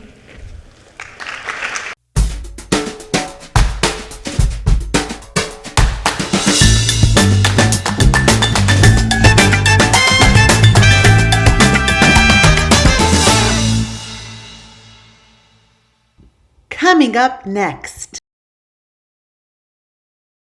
All right, well, Zach, welcome. Thank you. There are cool amps up here. I know you want to start a band. I was just saying, like, yeah, the tube screamer. I don't know. Talk to the guitarist later. Do you play any instruments? I mean, not anymore, but kids, you know, what are you going to do? We've got AI agents to play your instruments now. All of our hobbies get taken away. Well, Zach, you've been really busy lately. Obviously, there's been a lot going on at GSA with AI across all the many items on the AI action plan. And we want to dig into that a little bit. Obviously, we have a ton to talk about, but GSA is really under this administration, and it's been this way before, but we've really seen GSA kind of expand its role as a central tech figure that can scale and provide services to other federal agencies. And we've seen that with GSAI and USAI now. And so I want to dig into that a little bit. And let's just start by asking you, what do you see as that role, kind of building tools like AI and compiling tools on that other agencies can use on behalf of your agency? Yeah, I mean, well, first of all, I owe Billy a public apology because, like, when we were going over these questions, it was before we launched USAI, and so, like, all of his questions were like, well, what about this platform? Like, well, we can't talk about it. I don't know what you're talking about. And then, like, the next day we launch it, and we had to go back and fix all these. So thank you for your flexibility. Sure. So GSA's role, we've always seen ourselves as an enabler, how we can help other agencies bootstrap into safe, transparent, generative AI practices. And that can mean a lot of things. We've seen an evolution of agencies from the earlier days when we were, we saw EO 114, 110, and then we saw additional executive orders be released that really emphasized the importance of deploying AI safely, transparently, and with full observability for how these models perform. And that's not something that every agency has the bandwidth to take on. There's a lot of specialization that can happen in this field. And when you put this on agencies to say, like, okay, here's this frontier tech that you all have to employ, it's going to be a huge transformation. And a lot of these agencies are mission specific on something else. It's unfair to put all that on the other agencies to take on from ground zero. Some are really well equipped for this, but others, really, it's not central to their mission. And so our job is to enable the safe adoption of these tools and make it so that CIOs, CISOs, CIOs, and CTOs have an easy option for a safe approach to empower their workforce and ultimately empower their workflows. That's great. And like you mentioned, unbeknownst to me when we chatted last, USAI was just about to be rolled out. Yep. But luckily, the FedScoop team, we broke the news on that. So shout out to the team there. But really tell me, where are you in that journey now that that's live? And sort of what are the benefits for agencies that you're trying to pitch them on to bring them into that environment? Yeah, so we want to make sure that everyone has an easy option to try out these tools. And we're trying to build a marketplace that is based on our multiple award schedule acquisition platform. And really the idea is to provide a free tool for agencies up to a point where they can really kick the tires, try it out, and we can understand how much of a support service is required of GSA as we build this tool. We think that the market ultimately needs to solve this problem for the agencies, but in the meantime, we want to make sure that the agencies have an option where they can test out the best of breed and do it in a way that allows for their developers to try these out quickly. We don't get any kind of walled garden scenarios where certain models are not accessible because your IT shop is an AWS shop or an Azure shop. We wanted to make sure that it was a very fair playing field and the models spoke for themselves. And so that's what we tried to do, is to, create this very agnostic vanilla platform where the models do the heavy lifting and we just provide that conduit for safety. We also make sure that all of these models are constrained in terms of how they perform, what their safety mechanisms are, and are they fit for your specific agency purposes. So it seems like there's probably a ton of benefits as it saves a lot of taxpayer money and time. You know, are there disadvantages or challenges that you've run into, though, as you think about this model and the way that agencies might have an appetite for adopting it?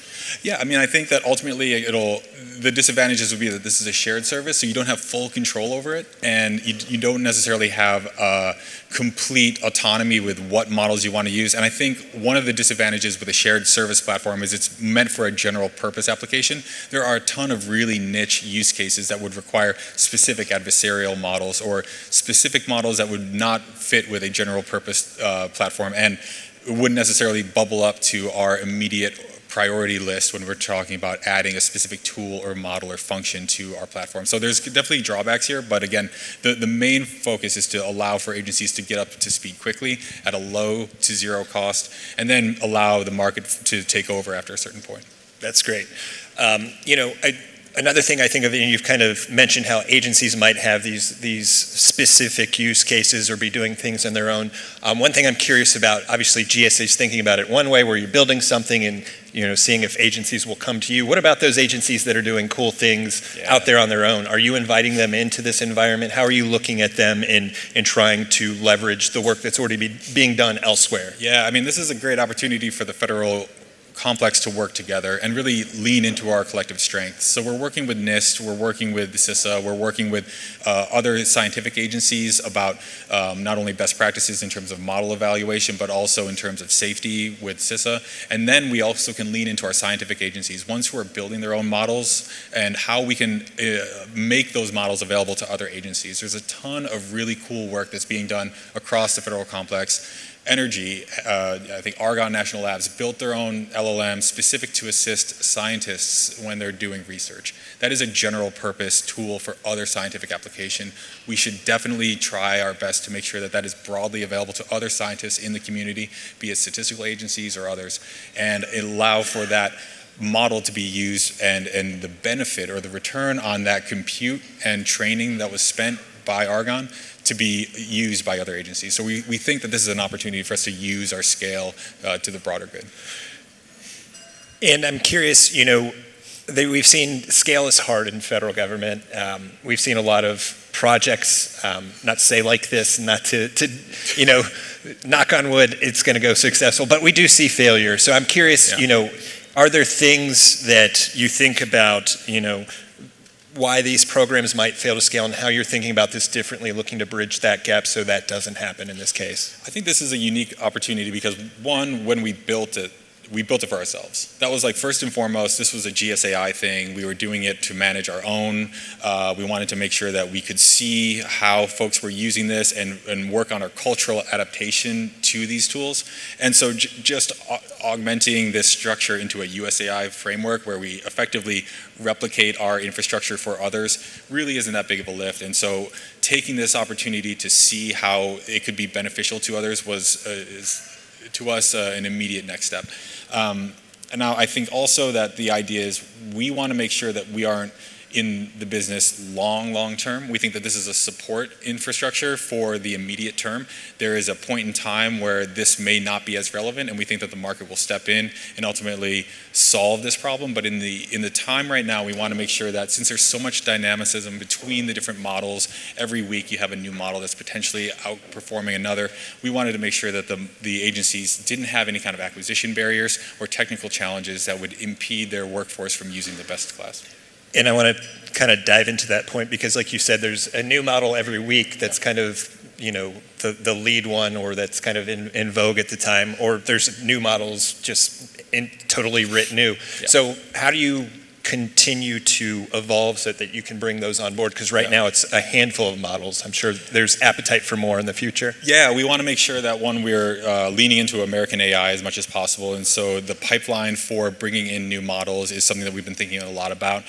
First, every model goes through an evaluation set for safety, performance, and then specific to the agency. So we have our own GSA evaluation sets that we want to do. We want to empower each tenant of USAI to be able to run those evaluations so they can understand whether or not this is a good fit for them. And then we want to make sure that we don't lag too far behind any of the availability in the hyperscalers or from the market themselves. So our main mission is to minimize the time to market on model availability. Once it's released, we want to bring it in as quickly as possible. And so automating all those steps is a big part of the platform. Well, Zach, already out of time. I had so much more to ask you, but we'll have to cut it there. But let's give Zach a round of applause. That was fantastic. Really appreciate your time. Thank you so much.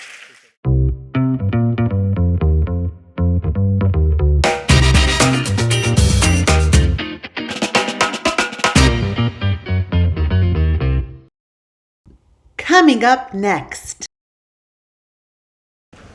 Hi, good afternoon, everyone. So excited to be here. Welcome. It's so nice to have you guys here today. Thank you for taking the time to join us. So just a quick reminder before we get started, please make any purchasing decisions based on existing products and features. With that, let's kick it off and get started. My name is Wes Weath, and I lead our federal civilian solution engineering team for Tableau. Hi, I'm Tessie Tran, a Tableau solution engineer for our federal civilian customers. It is an honor to be with you all today to talk about Tableau Next. Not only is it a new product, but leap forward in how we turn data into decisions and decisions into actions across the federal government.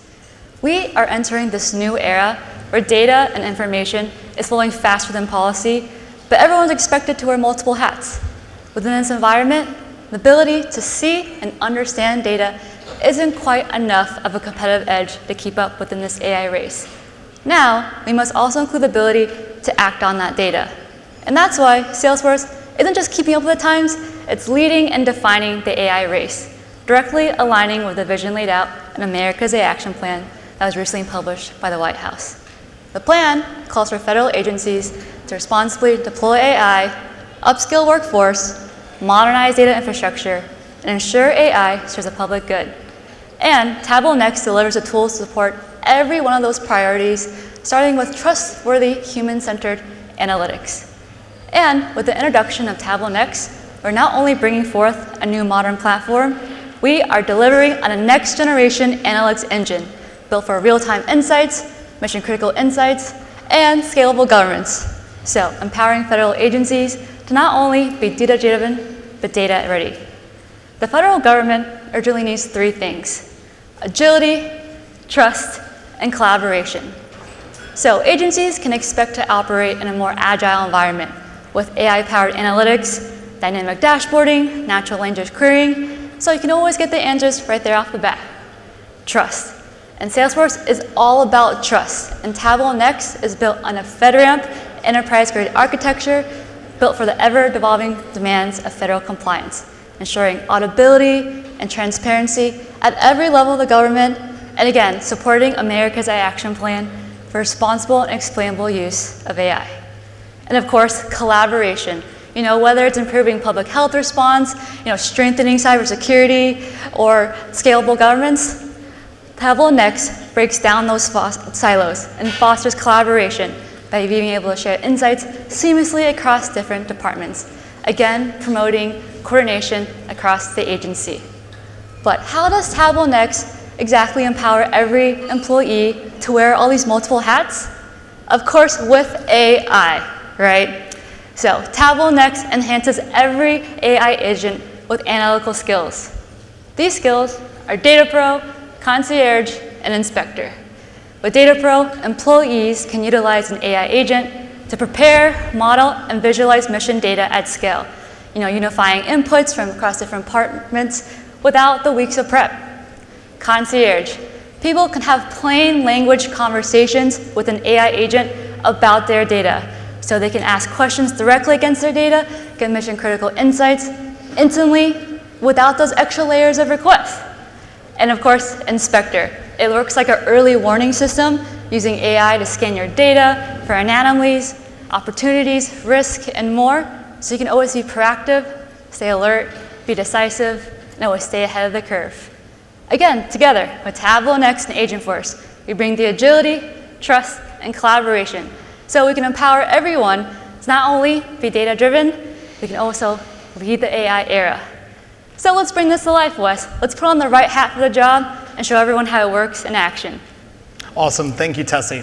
So earlier today, we saw Agentforce is changing the game for grants management. But now, we're going to take it a step further. We're going to dive into the future of analytics through the lens of a grants contact center. With Tableau Next, we'll show how every employee can become a data analyst in a matter of seconds. And if you only take one thing away from today's presentation, it's that together with AI, employees are able to not just see and understand their data, but also act on it. So, to set the scene, I'm going to be wearing the hat of West Supervisor, responsible for the overall performance and team development of my contact center. And I'll be wearing the hat of TESI representative, handling multiple inquiries across grant funds. Awesome. So as a supervisor, I'm tasked with the overall efficiency and effectiveness of my business. That means monitoring performance, identifying bottlenecks, and helping my team grow. But how do I actually accomplish this? My first stop, Salesforce. So I log into Salesforce and I'm immediately greeted by my Tableau Next dashboard. I can see things like my case volume over time, I can see my CSAT score, my average handle time, and even my first contact resolution. My dashboard's dynamic, it's interactive, and allows me to dive into any metric that I care about. But there's one metric that stands out in particular. My average handle time looks to have spiked over the last 180 days. This is a red flag. Higher handle times equates to higher cost, which means a less effective and a less efficient contact center. So this isn't ideal, and naturally I want to understand why. In the past, to understand why would have taken me weeks. I'd have to find the right teams, to find the right data, so that I could then process that data and aggregate it, so that I can build all the right reports and visualizations, all to uncover a single insight. But now, I become the data analyst with the help of Tableau Next and Agentforce. I can ask my agent what types of calls have the highest average handle time, and in seconds, I get my response. My agent was able to go out, traverse the complex ecosystem of my data and technical architecture, find the right data, process that data, and return an insight with business context utilizing the Tableau semantic layer inside of Data Cloud, all faster than I could ever imagine doing myself. And importantly, my agent returned the response in both natural language and via visualization, so I can consume this information in the method best suited for me. So, in reviewing the results, I can see that the Health, Aid, Technology, and Science Fund, or the HATS Fund, is what's dragging us down. This is fantastic. Now I know where to focus my time. So, I drill into my average handle time metric, and I can continue to investigate further by looking at the performance of individual representatives. And I can see that one representative stands out, Tessie. It looks like she's struggling with HATS cases. But this makes sense because we just assigned her these types of cases last month. So I'm going to take some action and see if we can help her out. I'm going to ask my agent to set up a one-on-one with Tessie so that we can review strategies for reducing average handle time. And just like that, my meeting's set up. And not only was it set up for tomorrow morning, my agent also included helpful knowledge articles and recommended trainings for us to upskill Tessie. This is fantastic and what we call efficiency. So let's fast forward a little bit and check in with Tessie. Thanks, Wes. Since our one-on-one, I've been on a mission. Be more agile, resolve faster, and leverage my Tableau Next Agentic toolkit. I log into Salesforce and I can see my Tableau Next dashboard appear. I can see all my open cases, my performance metrics, like my CSAT score, average handle time topic, and more. And now, it looks like I got the perfect opportunity to show off this new AI skills because a HATS case just landed on my desk. This one's from Sam, and he's looking to apply for a HATS grant. Sam appears to be on a tight deadline and would like to know the eligibility criteria of a HATS grant and where in the application process things could be delayed. But here's the thing, I'm still relatively new to HATS cases. I don't know the criteria, I don't know where in the application process could be delayed or the best opportunity to speed things up. And typically, in the past, that meant reaching out to team members or managers and sifting through large volumes of case data just to uncover the insight I needed. Not anymore. Today, I could put on my data analyst hat and let my analytics agent do the heavy lifting. So, without having to swivel chair to another tool, right within the agent, I can access it. And it comes with pre-selective questions to help me get started. But today, I'm going to ask my agent which stage in the process takes the longest by average number of days. And in seconds, it reveals an answer. And by an alarming 33.33 days, it is eligibility verification. Good to know. Now, that answers part of Sam's original request, but he still needs to know the eligibility criteria of a HATS grant. Again, I'm new to these cases. I don't know the criteria off the top of my head. I'm still a little bit newbie to this. So again, in the past, that meant going through some documentation, some outdated, some conflicting, justify the insight I needed. We all know there's a better way. So again, I'm going to use my agent to ask, what is the criteria for a HATS fund? And again, it reveals an answer that I can trust. It tells me that Sam must be part of a 501c3 tax-exempt organization. Good to know, and it even includes sources, so I know it's from a credible source. However, looking a little closely, it looks like Sam's organization is a for-profit LLC. So again, I'm going to use my agent and ask and do my due diligence to see if it can still apply. It looks like unfortunately not, but Sam, good news, is able to partner with an eligible organization in order to do so. And with that, I'll email Sam right away with how he can apply, and I can tell my agent to go ahead and close out the case, and I can move on to the next one and be super efficient. Tableau Next in Agentforce helps me see, understand, and act on my data with confidence. I built trust in my decisions, became more agile in the way I work, and I even improved my average handle time. So next time I see my boss, Wes, we can celebrate those awesome results together. Fantastic work, Tessie. So it's been a few weeks, and we want to check back in on the contact center and Tessie to close the loop. So I logged back into Salesforce, and I'm thrilled to see that my average handle time has reduced by about 8 percentage points. This is fantastic. But I don't want to just check on this. I want to check in on Tessie. So again, drill into my average handle time metric, filter down to the HATS fund, and look at individual representatives. And I can see that Tessie has improved. This is fantastic, great work. So we're seeing that she's becoming more agile, utilizing her Agentic toolkit. We're seeing that she's becoming more collaborative, having conversations with her analytics agent. And she's able to respond to her constituents and her customers with information and data that she can trust. This is what happens when every employee has the ability to see, understand, and act on their data all in one place and become a data analyst in seconds. So what we just saw was the power of AI through Tableau Next. We saw Data Pro empower a supervisor and a representative with the necessary visualizations to answer crucial business questions. We saw employees, through Concierge, have a natural language conversation with their data to uncover insights in seconds rather than days. And with data and with Inspector, we saw the ability to track and monitor the performance and health of the business. So as we wrap up, I want to leave everybody with one final thought. Today we demoed through the lens of a contact center, but think about all of the other places that this could be applied, like an HR team to reduce employee churn, or with a finance department to reduce costs and optimize performance, or even a recruiting center to identify the best possible candidates and move them through the pipeline faster. Tableau Next can be leveraged for almost any use case you can imagine. It gives every agency the agility, trust, and collaboration necessary to implement the vision set forth in America's AI Action Plan and turn every employee into data analysts in seconds. I really appreciate everybody being here today. If you guys have any other questions, find the hats in the crowd.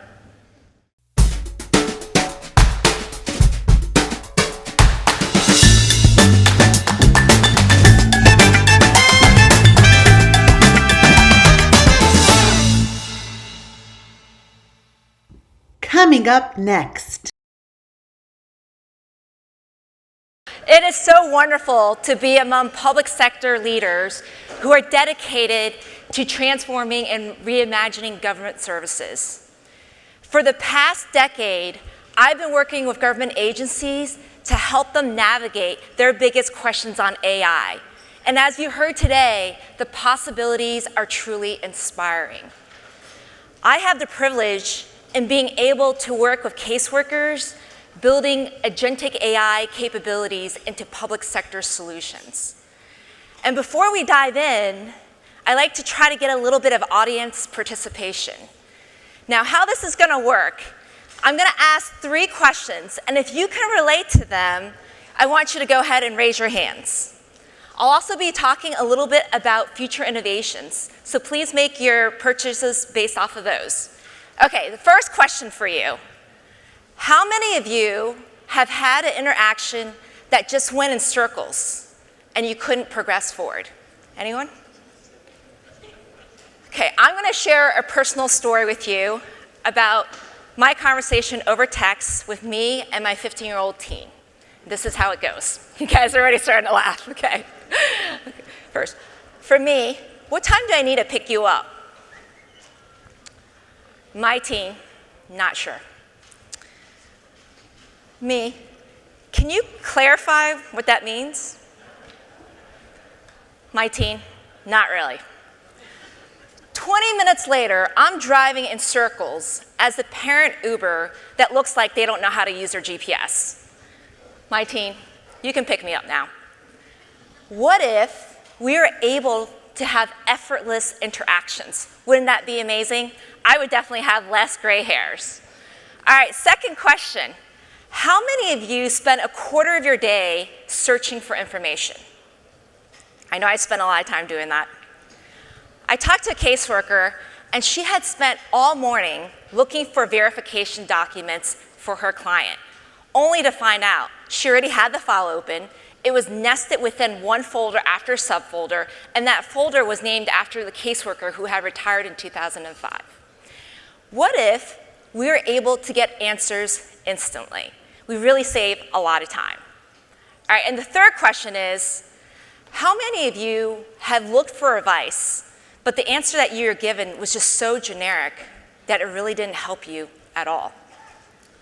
Maybe some of you guys look on WebMD for your diagnosis. Well, the other use case is I was looking and asking about a benefit case, and I'm like, hey, I just need help with this specific case. My coworkers said, yeah, no problem, just look at the policy document. You mean the policy document that has 300 to 500 pages? And like, yeah, that one.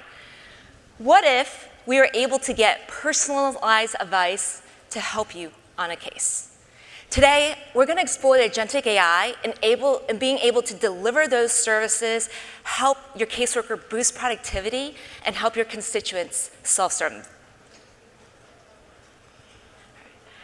We know that in public sector today, you handle complex cases from start to finish. And with public sector solutions, we've already been helping government agencies with that. Whether it's helping a constituent apply for benefits, upload their verification documents, and then have the caseworker determine eligibility with benefit management, or our customers are already using it to apply for licenses and permits if an inspection is needed, from intake all the way to approval with our license, permit, and inspection management. Or we're helping our clients today with employee productivity and workflow with employee experience. And we're also helping our customers today be able to navigate their investigative case management, filing a complaint. If it goes to proceedings, helping them with that process to quickly be able to resolve that complaint. We believe that at Salesforce, that data, AI, and people are better together. But we also recognize that data silos exist, and that it makes it difficult to serve the constituent fully with those data silos. In order for us to unlock the value of the data, we first have to collect the right information, and then be able to store that data in the right place, like the public sector data model. We're then able to bring on additional data sources if needed with tools like MuleSoft, and then we can operationalize the data into a single source of truth with Data Cloud. This provides us a unified data foundation for AI to truly be effective. Chatbots have been around for years, and on your left side, you can see that it handles things that are really straightforward, repetitive, predictable, fixed set of rules, pretty okay. But that's not how people think or act. We talk in conversations that have context. We sometimes get off topic. Oh my gosh, did I forget to turn off the stove today? We also talk in incomplete sentences. And we also want to engage and be proactive. And this is where Agentforce for public sector comes in. On your right-hand side, you can see that it knows things. And it knows things because it has context from the specific public sector data model that it provides. And it also can do things because it acts on that information. And with specific permissions, it can also go ahead and provide details of helping the caseworker out and also being able to help your constituents self-serve. Now, what I like to do is show you, Jameson had talked about the fact that we've released our agents. And I want to give you a look at our complaint agent. I'm going to show you a video, and it's going to take you through Meredith, who's a city resident filing a complaint. Rachel, the investigator, is going to help in helping resolve the case. And I want you to focus on 3 key aspects. First, effortless interaction between their connection. Second, I want you to see how they're able to get answers instantly. And third, how they're able to get personalized advice to help resolve the issue as quickly as possible. All right, let's check out this short video.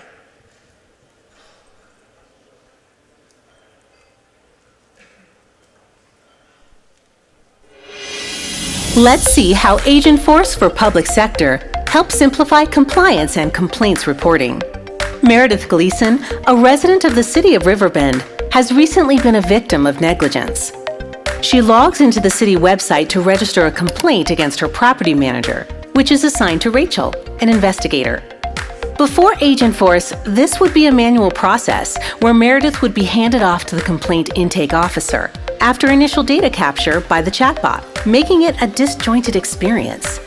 Rachel, the investigating officer, would have to go through large policy documents to understand the code violations. With Agentforce, everything changes. Meredith can now explain her problem effortlessly. Agentforce, which is deeply grounded in CRM data, understands the context, and a complaint is logged in a matter of seconds. Our investigator, Rachel, is notified on Slack, where she can also get the context and summary before getting into the details. Using Agentforce, she can quickly get suggestions on regulatory codes, review the curated list, and initiate creation of selected violations without digging through lengthy policy documents. Pretty impressive, right? Agentforce streamlined both complaint intake and resolution, turning days of work into minutes, while ensuring a seamless experience for both constituents and employees. This is possible because Agentforce is deeply integrated with public sector solutions, as well as the Salesforce platform. Built with industry-specific data models, process libraries, and pre-built actions, it solves domain-specific problems efficiently. Reduce operational expenses and boost employee productivity with Agentforce for Public Sector. To get started, visit sfdc.co/gov-agent. This is a complete fundamental shift in how complaint agents used to work. And what you just saw was that effortless interaction between both the resident and the investigator, being able to get the information that they need. Meredith was able to file a complaint using natural language and then submitting that complaint in a matter of seconds. You're also able to see Rachel, the investigator, get answers instantly by looking at a summary of the complaint and getting those contextual case details that really help her save time in foraging and trying to find the details to put together and then taking it and summarizing it. And third, you also saw where Rachel was able to get recommended policy codes and then brought back to her for her to review, to then identify what potential violation codes are specific to the case. So together, you're able to see Agentforce for Public Sector leverage the data that's available in public sector solutions to give it context to help to solve for the complaint and be able to get to the next steps and personalize information that she needed to do to complete her job. So what's next for public sector? We just released, as you heard as a launch, 5 agent topics and 27 agent actions. What that means is that you have the capability to leverage these capabilities out of the box and use them. You can configure them, you can choose to use them as templates, and you can also help the task of your specific workers to help them accomplish their specific need and what they need to accomplish. By the end of the year, we will have delivered a total of 8 agent topics and over 50 actions for you to be able to use to help you work faster and smarter for public sector organizations. And also, we understand that security is paramount, and Jameson kind of stole my thunder. We are also compliant on government cloud with FedRAMP High authorization. I know this is a question that I get asked every time when I talk about roadmap. As we look at being able to make an AI-enabled agency, we want to continue to think about the things that we need to move the roadmap forward in order for AI to be the future of our government. And with Salesforce, with our strategy and with our reliable data and trust, we can help you enable to become an AI agency. We can create opportunities for you to make those what-ifs a reality, to be able to reduce the friction and effort in making those interactions effortless, to help you get answers instantly, and to be able to get personalized advice on a trust and compliant manner. To learn more information about public sector solutions, you can take out your phone and capture the QR code. It should be pretty straightforward and a lot easier than my conversation and text with my team. Thank you so much for your time today.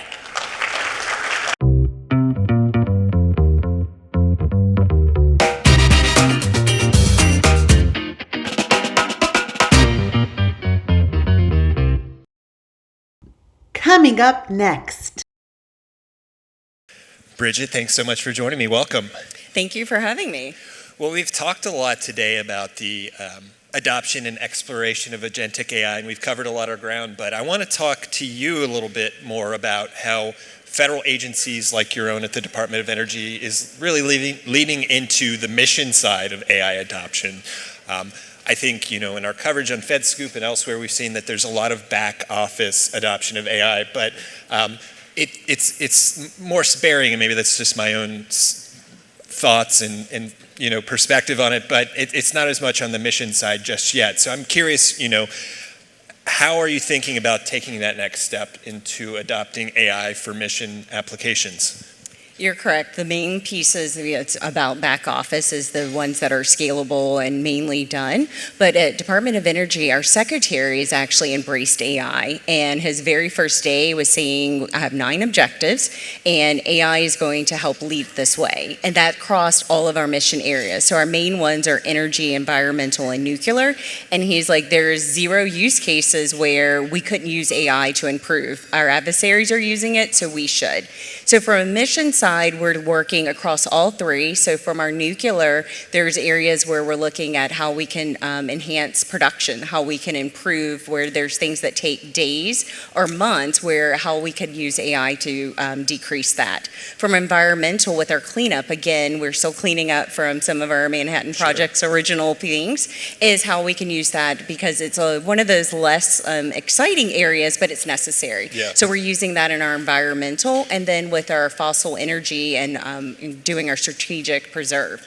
Again, using AI to be able to look at the climate, look at the wind, and some of those variations that sometimes impact it. So we're working some mission areas. A lot of it is done with our labs, so it's not ones that we talk about a lot in Washington, but it's definitely heavily worked on in Department of Energy. That's great, and that sets us up for a great conversation to understand how you're thinking about that shift.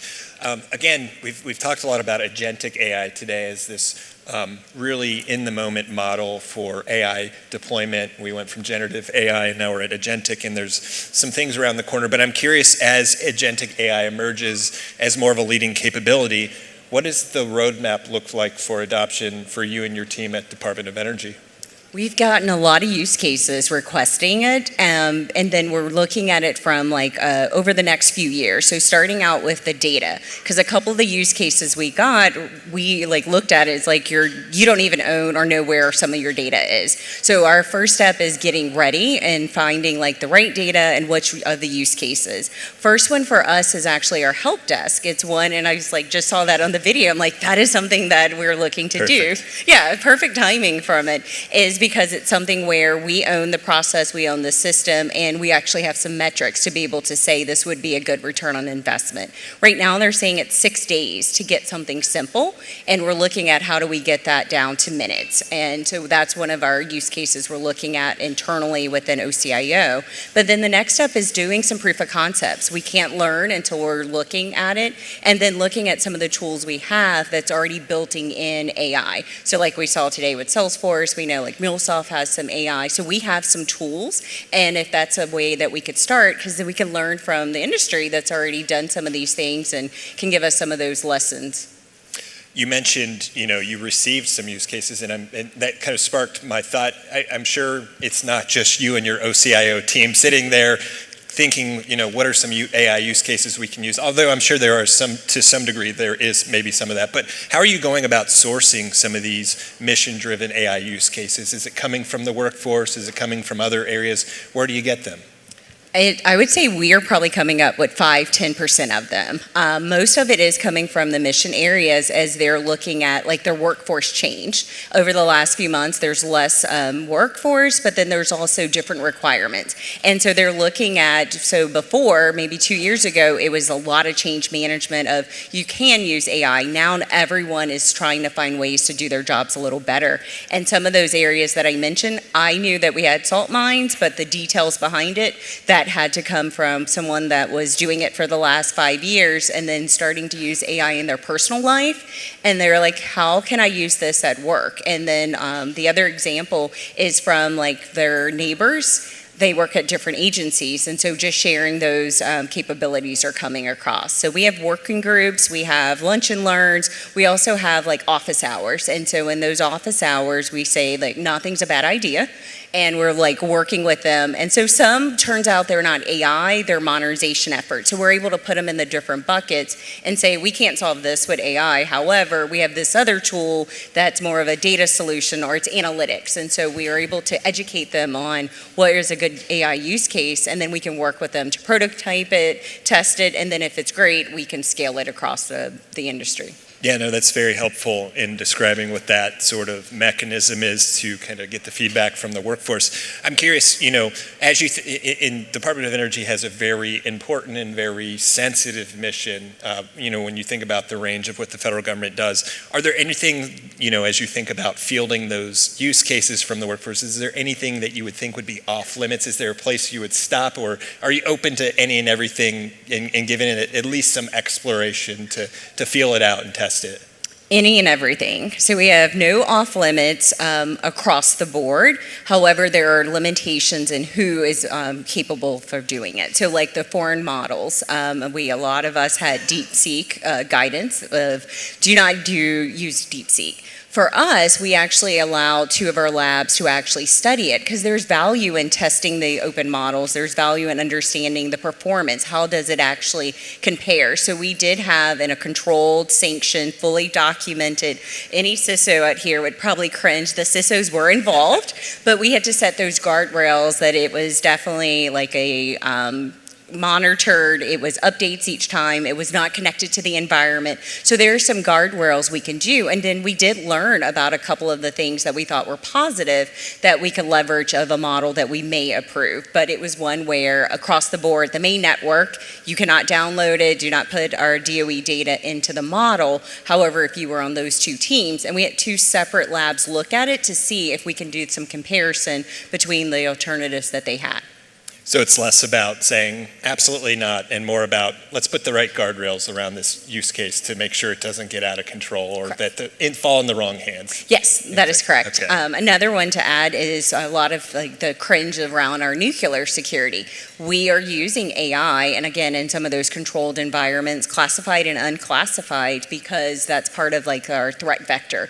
From a cybersecurity standpoint, if we're going to protect the U.S., we need to be able to know what our adversaries are up to. So we are monitoring on that side as well. Because a lot of questions I get, they're like, well, it's not NSA, they're not using it. I'm like, they are very advanced.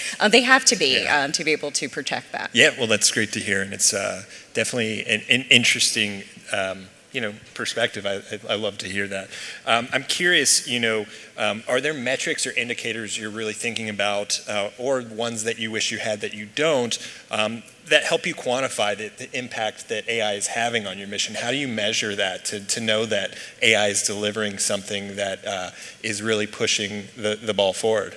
Yes, so each of those use cases before we even take them on is that return on investment. And sometimes it's funding, but sometimes it's scientific research, or we call it bragging rights, just to know like, hey, we can do this. But operational efficiency has been one of the main goals this year of if we're going to invest in this, at least get 3 times the amount of return or saving time. For our internal tools, we're actually looking at time used to build, time spent, as well as resources from a funding standpoint. But we're looking at capturing that based on an hour rate of saving 3,000 hours and how much money that is of our productivity time of doing mission essential work versus searching for emails or looking for some things or searching the web to not know like exactly what you're looking for. So we do have those metrics that we actually have a dual view that shows that metrics by department element, because they'll get that of, oh, you're spending time with AI, and they're like, yes, but we have out of the 1,000 users, we're saving this amount of money because of hiring or the efficiencies. The other piece is using our sanction tools. They're not using the public models and putting some of our DOE information into a public model. So it's safe, it's secure to use those tools. But your question of things I wish we had, it's around connecting some of our budget requests.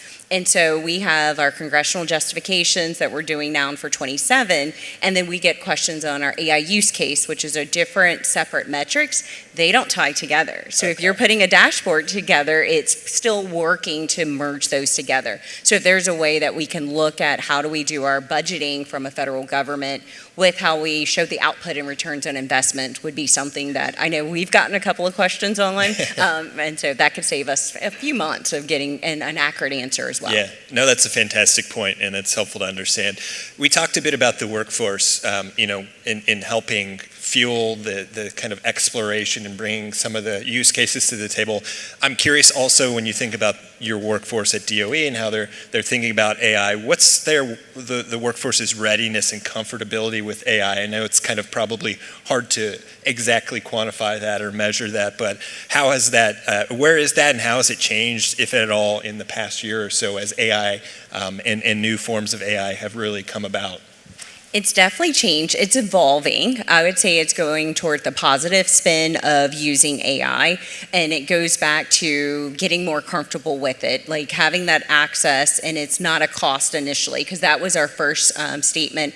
We're like, hey, we've built Julix. We would like you to use our AI suites of tools, and they're like, what is the cost? We are cutting cost. And so we're like, it's available, like leadership is supporting it.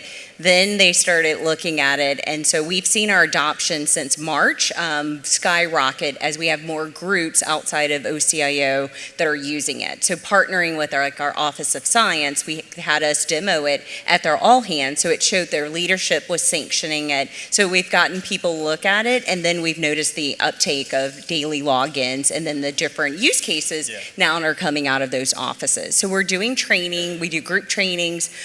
Part of our is the one-on-one trainings, but then also partnering with our vendors to provide the trainings on those tools. And so if they hear like, oh, this is what's coming next, it makes them a little more excited. I'm like, well, you have to know how to use the prompts to be able to use this. And so building on that is helping. It also has helped that we have people that have been new to the government as well as been there for decades. The ones that are there for decades have a lot of that institutional knowledge, but they're open now to changing how things are doing. So we're seeing those silos break down of, oh, this is my system, my data, to, wait, if we work together, I can get a better answer and save some time. That's great. Well, fantastic news that people are adopting it and there's more of an appetite for it, which is, of course, what I think you'd like to see. So kudos on that. I think as we've heard about throughout the day, there's a new AI action plan that came out recently, there's a lot of action items in that action plan for agencies across the federal government. I'm curious what your key takeaways were as a deputy CIO at the Department of Energy about how your agency will need to go about its AI journey under the Trump administration and this new plan. It was exciting because it really the 9 steps that I mentioned, the objectives our secretary had, the action plan had like 4 of them in there. So it almost like, yeah, foot stomp, like we said we're going to do better with permitting. We're going to like make our power grid more modernized. So it helped us from enforcement and prioritization. But the good part, like there's the labs that have been selected for one of the 4 AI data centers. That's bragging rights now. Like I'm one of the 17 that got selected for it. And so they're taking that around with the federal land of how do we partner. So even if a site wasn't selected, they're going to be able to help or assist in some manner. So we have a lot of competitiveness internally, which makes it exciting. So as we're working to do some of the items, it's again, more than one group get to work together and they get to be able to showcase that expertise that they have. So really quickly, we're running out of time, but over the next 2 to 3 years, where do you see the greatest opportunity for AI to transform how energy serves the public? Really briefly.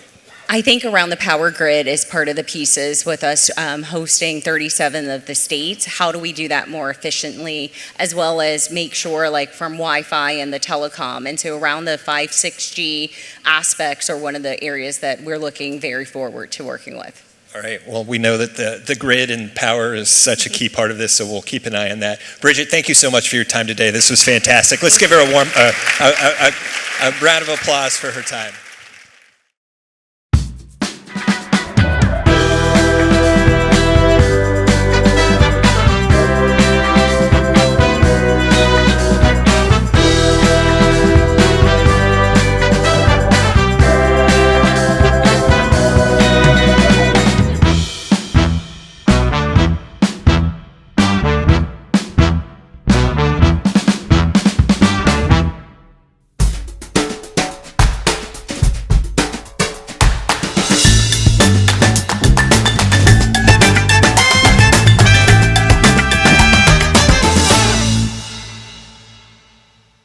Coming up next. How are my swivel servants? Right, I see your heads down, the energy's starting to get low. If you were like me, right, it was super hard to leave the building because what I was most concerned about what was I missing at work? And the reason I was so concerned about that was because all the people that did the work didn't have access to the communications required to go across agencies to be able to solve problems. So what we're going to talk to you about today is a revolutionary new way of delivering an operating system. Maybe we will talk about that.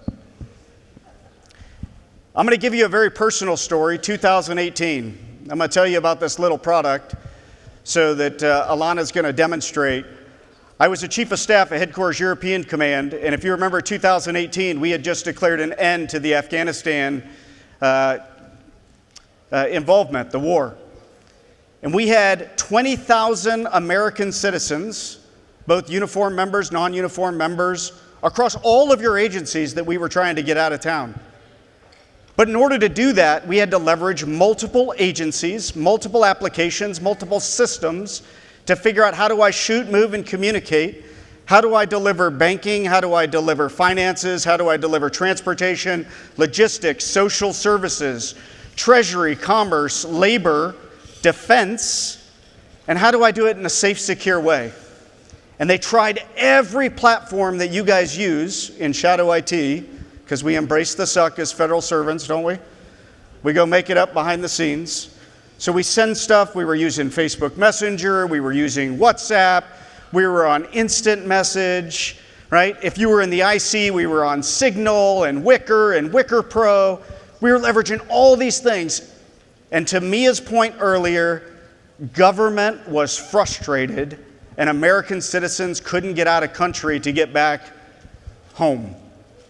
One special operator calls back to his wife, I kid you not, he was a young major, frustrated as can be, and he says, "Sweetheart, I don't know how to communicate with all these people. This is an absolute cluster, you guys can relate. What do I do?" And she said, "My Moms of Preschoolers group uses Slack." Slack.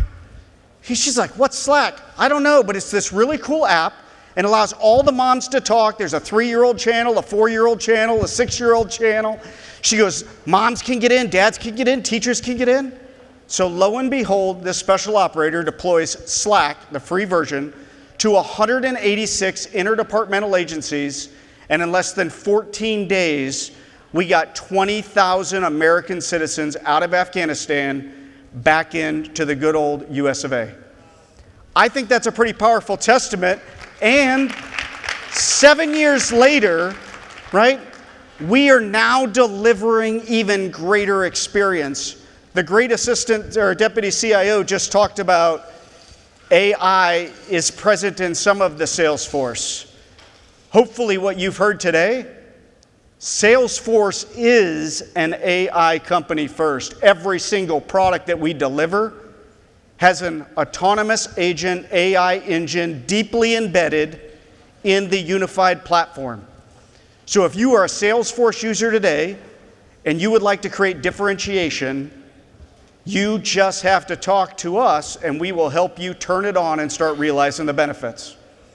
Now I want to get back to this new revolutionary work operating system quickly because I call it the 3 works. Think of your own work today and think about how your workspace is different from your workflow, which is different from your workforce. Back to being a swivel servant. I have to go into TMT to do my tasking. I have to go into my email, right? An email passed as a task received. Oh, it didn't get done on time? I must have blown the suspense. Let me send up another email just to say that I couldn't get it or ask for an extension. How many of you remember business continuity, right? Continuity books on binders that were purely subjective and non-objective because they didn't leverage the right data points. But the other piece that I want you to think about is all of the workflows that exist where you have to go to different systems. I have to go to a different system to approve travel. God forbid there's the frontline operator whose wife calls him and says, hey, remember, Sally's ballet recital is tomorrow. Oh, shoot, I forgot to take time off. I have to go back to the office. I have to log in with my common access card. I have to fill out a form. I hope that it routes the right way. Oh, my supervisor's off and didn't approve it. What we're delivering to you here is the ability to integrate every possible workflow with every system of record directly in the flow of work. You see some case studies behind me of different onboarding and research and DevSecOps if you're in the IT space. But more importantly, we have flattened the hierarchy of communication by delivering collaboration, communication, and documentation with full enterprise search across the entire platform, leveraging data first, in real time, all the time. And I talked about this slide earlier about linking everything that you've heard today in this conversational interface between humans and agents. But here's the kicker. How many of you would like 50% more productivity in every single day, and you as managers and leaders get to promise Johnny and Sally that they will be at a Little League baseball game or they'll be at a ballet recital because you've increased your productivity and efficiency every single day. And what's even more important than that, not as only delivering the agents directly in Slack, it is the easiest way to deploy everything. Slack, by the way, is an acronym. It stands for the searchable log of all company knowledge. So think about this. How many of you are tired of submitting weekly activity reports to your leadership? I already did the work and now I have to sit down and tell you what I did? Imagine, and what the Slacktivator, Alana Lonsman, is going to show you quickly, is not only how you can speed up and swarm for RFP creation, speed up the integration of job classifications and onboarding of civilian personnel, and with a click of a single button, recap time A to time B, whether it is a week, a month, or a year, internal to channels, solely on Slack. The Slacktivator herself, Alana.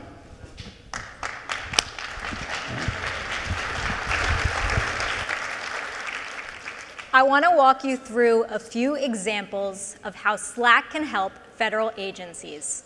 Let's start with the RFP creation and review process. Gone are the days of waiting for RFP updates in your inbox. Slack can help you take action on your most pressing RFPs in real time. And Slack AI can significantly streamline the end-to-end process. Teams can create dedicated channels where stakeholders from across the agency, like legal, HR, and mission owners, can come together and discuss requirements, share documentation, and stay up to date with progress. And Slack-powered AI search and collaboration can just really help you streamline and just make the whole process so much faster. With Slack's Workflow Builder, you can automate routine processes like document reviews and approvals. And integration with Salesforce means that your RFP-related data can stay up to date in both platforms. And if you've been watching the demo on the screen, now with Agentforce, it can look at your previous discussions and documentation and actually create an RFP draft based on previously created templates, saving your team hours and hours of work.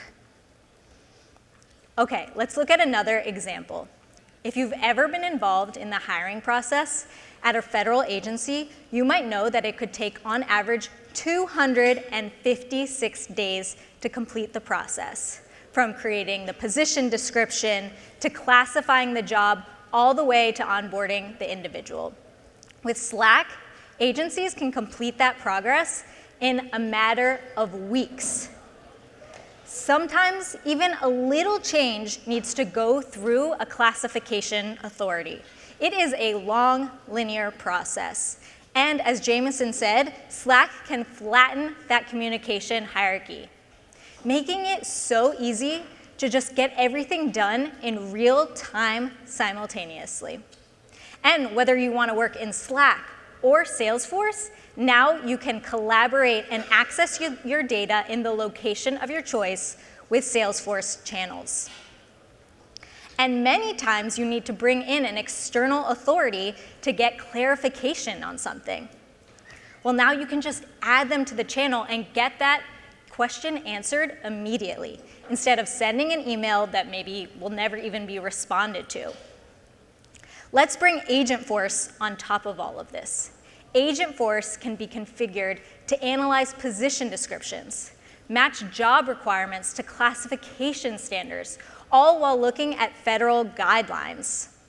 Agentforce and Data Cloud can look at previous recommendations, store documentation, and actually create a job classification recommendation. Again, saving your team hours of work. Now, I want to look at one of my favorite features, Slack recaps. You're sitting on the metro, you have some idle time, you pull out your phone. First, of course, you do the Wordle. You get it in 3, by the way. After you're done with the Wordle, you pull out Slack. Instead of looking through all of your channels and all of your messages, which takes a lot of time, you open up Slack recaps, which will create AI summaries of the most important discussions in your most prioritized channels, helping you stay up to date on all the new developments. Okay, lastly, I'm really excited about this. Thanks to the AI action plan you've been hearing about today and GSA's OneGov strategy, Slack right now is 90% off. Yes. And that means that for less than $10 per user per month, your federal employees can get more than 50% productivity. Okay, and I know I'm kind of sounding like an infomercial right now, but you better act fast because you only have until November 30th to take advantage of this deal. So, if you want streamlined collaboration, automated processes, and help working with agents to reduce all of that backlog you have in your agencies, it's time to get Slack. Thank you.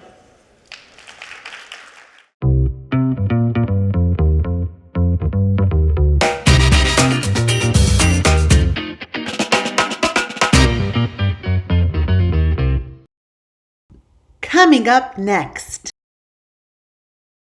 So, 3 hours. You have been an amazing audience. Thank you so much for the attention, the time. hopefully asking yourself the what if question throughout the day. You saw Slack, you saw Tableau Next, you saw public sector solutions, you saw Agentforce, you saw Data Cloud. And I hope you caught somewhere along in the conversation the fact that all of this is available at FedRAMP High in our GovCloud, serving our federal customers today. And we could not be more excited. I want to send a special shout out to Goldie and FedScoop. Thank you so much. Let's give them a round of applause.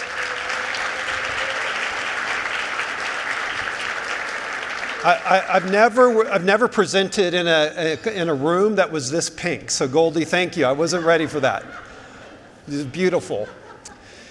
Well, we have a little event coming up out in San Francisco, our headquarters. How many of you have ever attended Dreamforce with us at Salesforce? Okay, a few of you. So this today in the 3 hours, multiply it by about 100, and you'll get a little sense for Dreamforce. It is an opportunity to come together as users and partners of Salesforce and really, really learn where Agentic AI is going and where the Salesforce family, our ecosystem, is headed. So if you would like to attend, learn more, get more information, just scan that QR code. There are discounted rates for government employees, so take a look at that. We would love to see you. We have a really, really great 3 days out there together. Over 150,000 attendees, the largest single vendor technology conference in the world. And you will not be disappointed.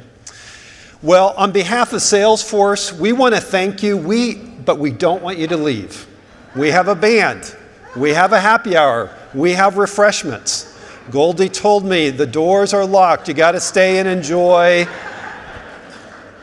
the rest of the show.